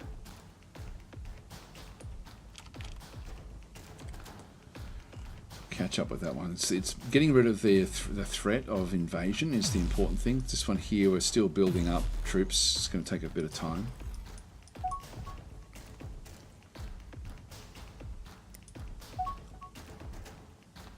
There we go. Salvaging escape pod in the Draco system. Now that was that'll just be like a what have we got through here? Construction ship has just come in to search for things. So they've picked up one of these construction ships. Has picked up the guy. So that's the admiral there. We've now captured. So our ships are coming in to salvage as quickly as they can. So construction ships will not just do construction; they can be set to auto salvage as well. So when they're fully automated, they will do both roles of building and doing stuff like that. So which is good. Yeah, that's all good with what we've got there. So they'll finish off that one and then they'll be off back into here again. So we'll just wait for this one to come in.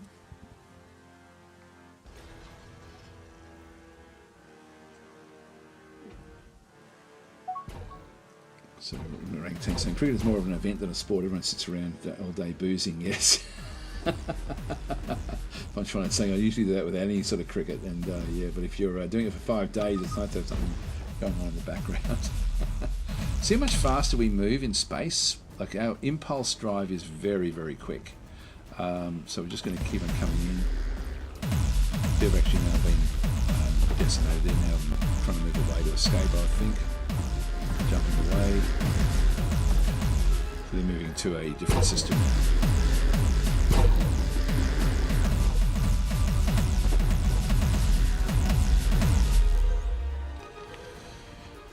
So we've thwarted the invasion. They're now moving back to the Girith system.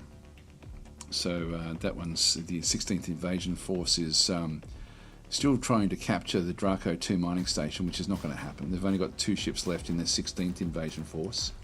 The 7th is now moving to Firth-Fieto in the Girith system. So this is actually a world in here which has got is that it there? It's actually now got some. This has got some of the Mortallans on this particular world, and they haven't actually fully assimilated yet to the Dao. It's not really an important world. It's going to be a drain on their economy, so I'll let them escape. But it does now open up things we can do with the 4th. So I'm going to go back to the 4th. And tell them to go back to a defensive role again, just to defend that system. And we'll now wait for the 3rd to arrive. We also have ships trying to invade this.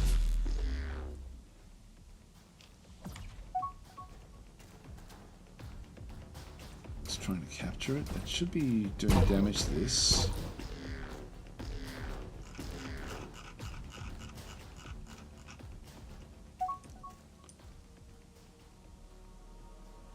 Oh, another one where the Artooks have actually invaded and taken over another world. An old Tekin world. Again, they're pushing back. The fight back has begun, but not with us. Now the 4th, I'm going to tell them to stop, I think.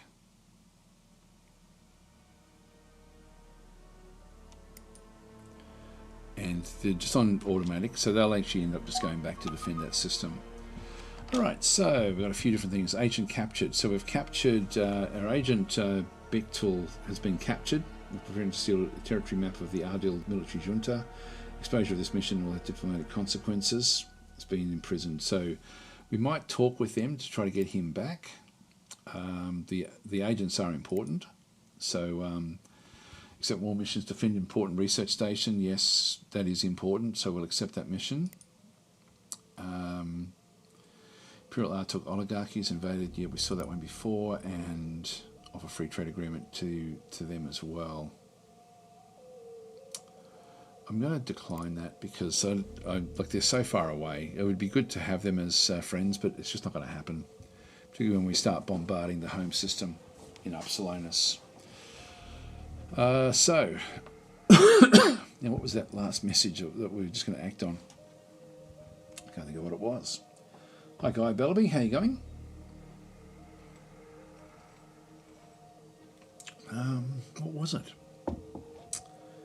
We've done what we needed to there. They're going in to do their job. God, I had something in mind. I literally was just going to do it. Message log. Oh, that's right. The spy. We need to talk with these guys. So if we go back into diplomacy, and so our reputation is not terrible at the moment. The colony bombardment is still bad. Diplomacy research is putting us up a little bit, but it's going to help a little bit if we just go and speak with them and negotiate a deal. So we want to get our spy back, please. And there is a holiday resort that they have in the Alphard system. I'm not going to worry about that one, although maybe I should. We can offer them different things. I wouldn't mind them actually being a bit more powerful, to be honest. I'll offer them enhanced countermeasures. I might as well have layered armor as well. Yeah, the more like because they're so much weaker than most of the people around them, I'll go with just little things. So we'll sort of just give them a smattering, but they will actually need more than the 73,000.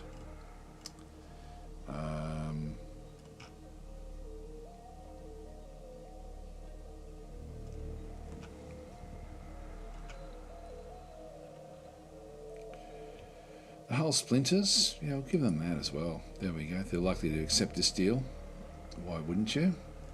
Is there anything we want to take back? I don't think there is. I think I'm happy enough with that one. Shall just get rid of the countermeasures. They're still going to accept it. What do you think of this deal? There we go. Good. We got our guy back. So that's all good. So nice and friendly. And we'll just move that one back out of there again as well. Now, I have run out of time, guys, so what I might do is I might wait for this group to get back into the system, into the Upsilonus system, because we will have a lot of work to do in the Upsilonus system. So next time we play, which I think maybe next week, I'm not sure, I might take a bit of a breather from it. Cruiser under attack. So we're bouncing off away from this as we sort of move our way through. It's just a waypoint. Then move into this other location. Location maps recovered. Trade deal. Yep. So we've got back tool. Wagorus back in again.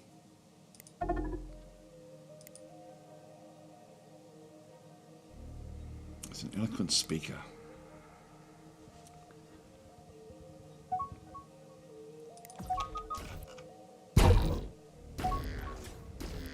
We're not actually attacking this one at all.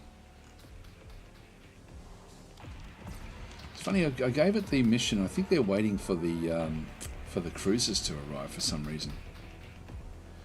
Okay, so we've got a few different things. We've got bandits that have now come into the various systems again. So we'll need to go and attack them. So we've got the 7th, which is now wanting to attack. At an asteroid, and that's the same location. I'll use the 7th here.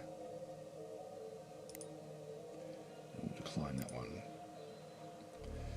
Mission completed. Our agent has detected, so we've stolen mission to steal information on the enhanced torpedoes, which is good.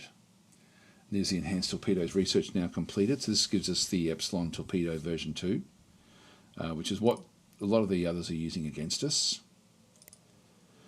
Under attack, yep, so that's actually, so the destroy Ponicus, yep, that's okay, we'll just leave that one to its to what it's doing. And then the third is still moving its way in. Thank you there, Mad Apples. Very, very much appreciated for the super chat. So go bye for now. See you next Marble Monday. Yes, Marble Monday. That's a good name for it, actually. It's a good name for it. Good old marble system. Assign mission, the 8th Defence Force. Yeah, so we'll assign that mission as well. Why not? Get them sort of attacking the enemy that are sort of in and around the place. There goes the first attack force. That's the rest of it now going in to try to do that one there. New cruiser completed. That's good. Treasure recovered. Location map recovered. So this is from old combat. So they're sort of re-establishing themselves. There we go. We've got the Gizarian culture and customs research completed. So we'll dismiss that one. Incoming fleet detected. So we've got the 16th invasion fleet is... I'm not going to worry about it. I'm just going to dismiss that message because we will look after that one automatically. So they're not doing an invasion anymore. They're just... This is the 16th, which has only got 2 ships in it. They're not going to be effective at all. So we don't have to really worry about that one. Seeing a lot of...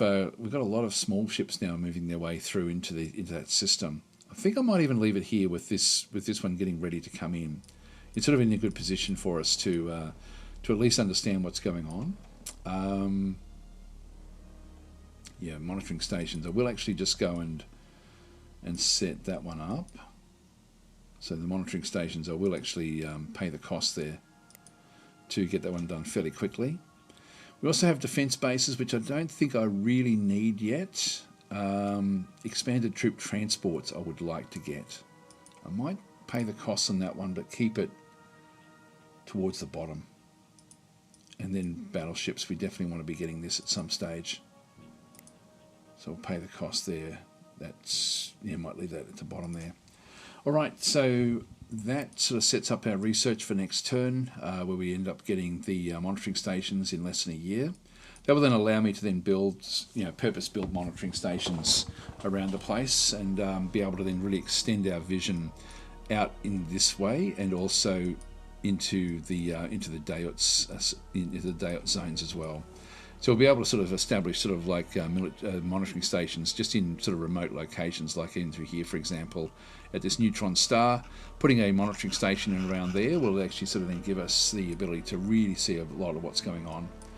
All right, I'm going to leave it there, guys, and I will catch you tomorrow if you're around. I forget what I'm actually doing tomorrow. Yeah, I'm not sure. I did have some games I was supposed to be playing, but on the Slytherin channel, and I think I'm still playing one of them, but I think one of them has been shifted to another date, so I'll have to double check and see what the schedule is there. Anyway, guys, I'll catch you next week. Hopefully we'll still be playing some Distant Worlds and Worldly Wednesdays. I do want to go across and start playing some Gal Civ fairly soon, so I'll be playing that this week, but I'm not sure exactly when at this stage. I'll catch you around the traps. Thanks.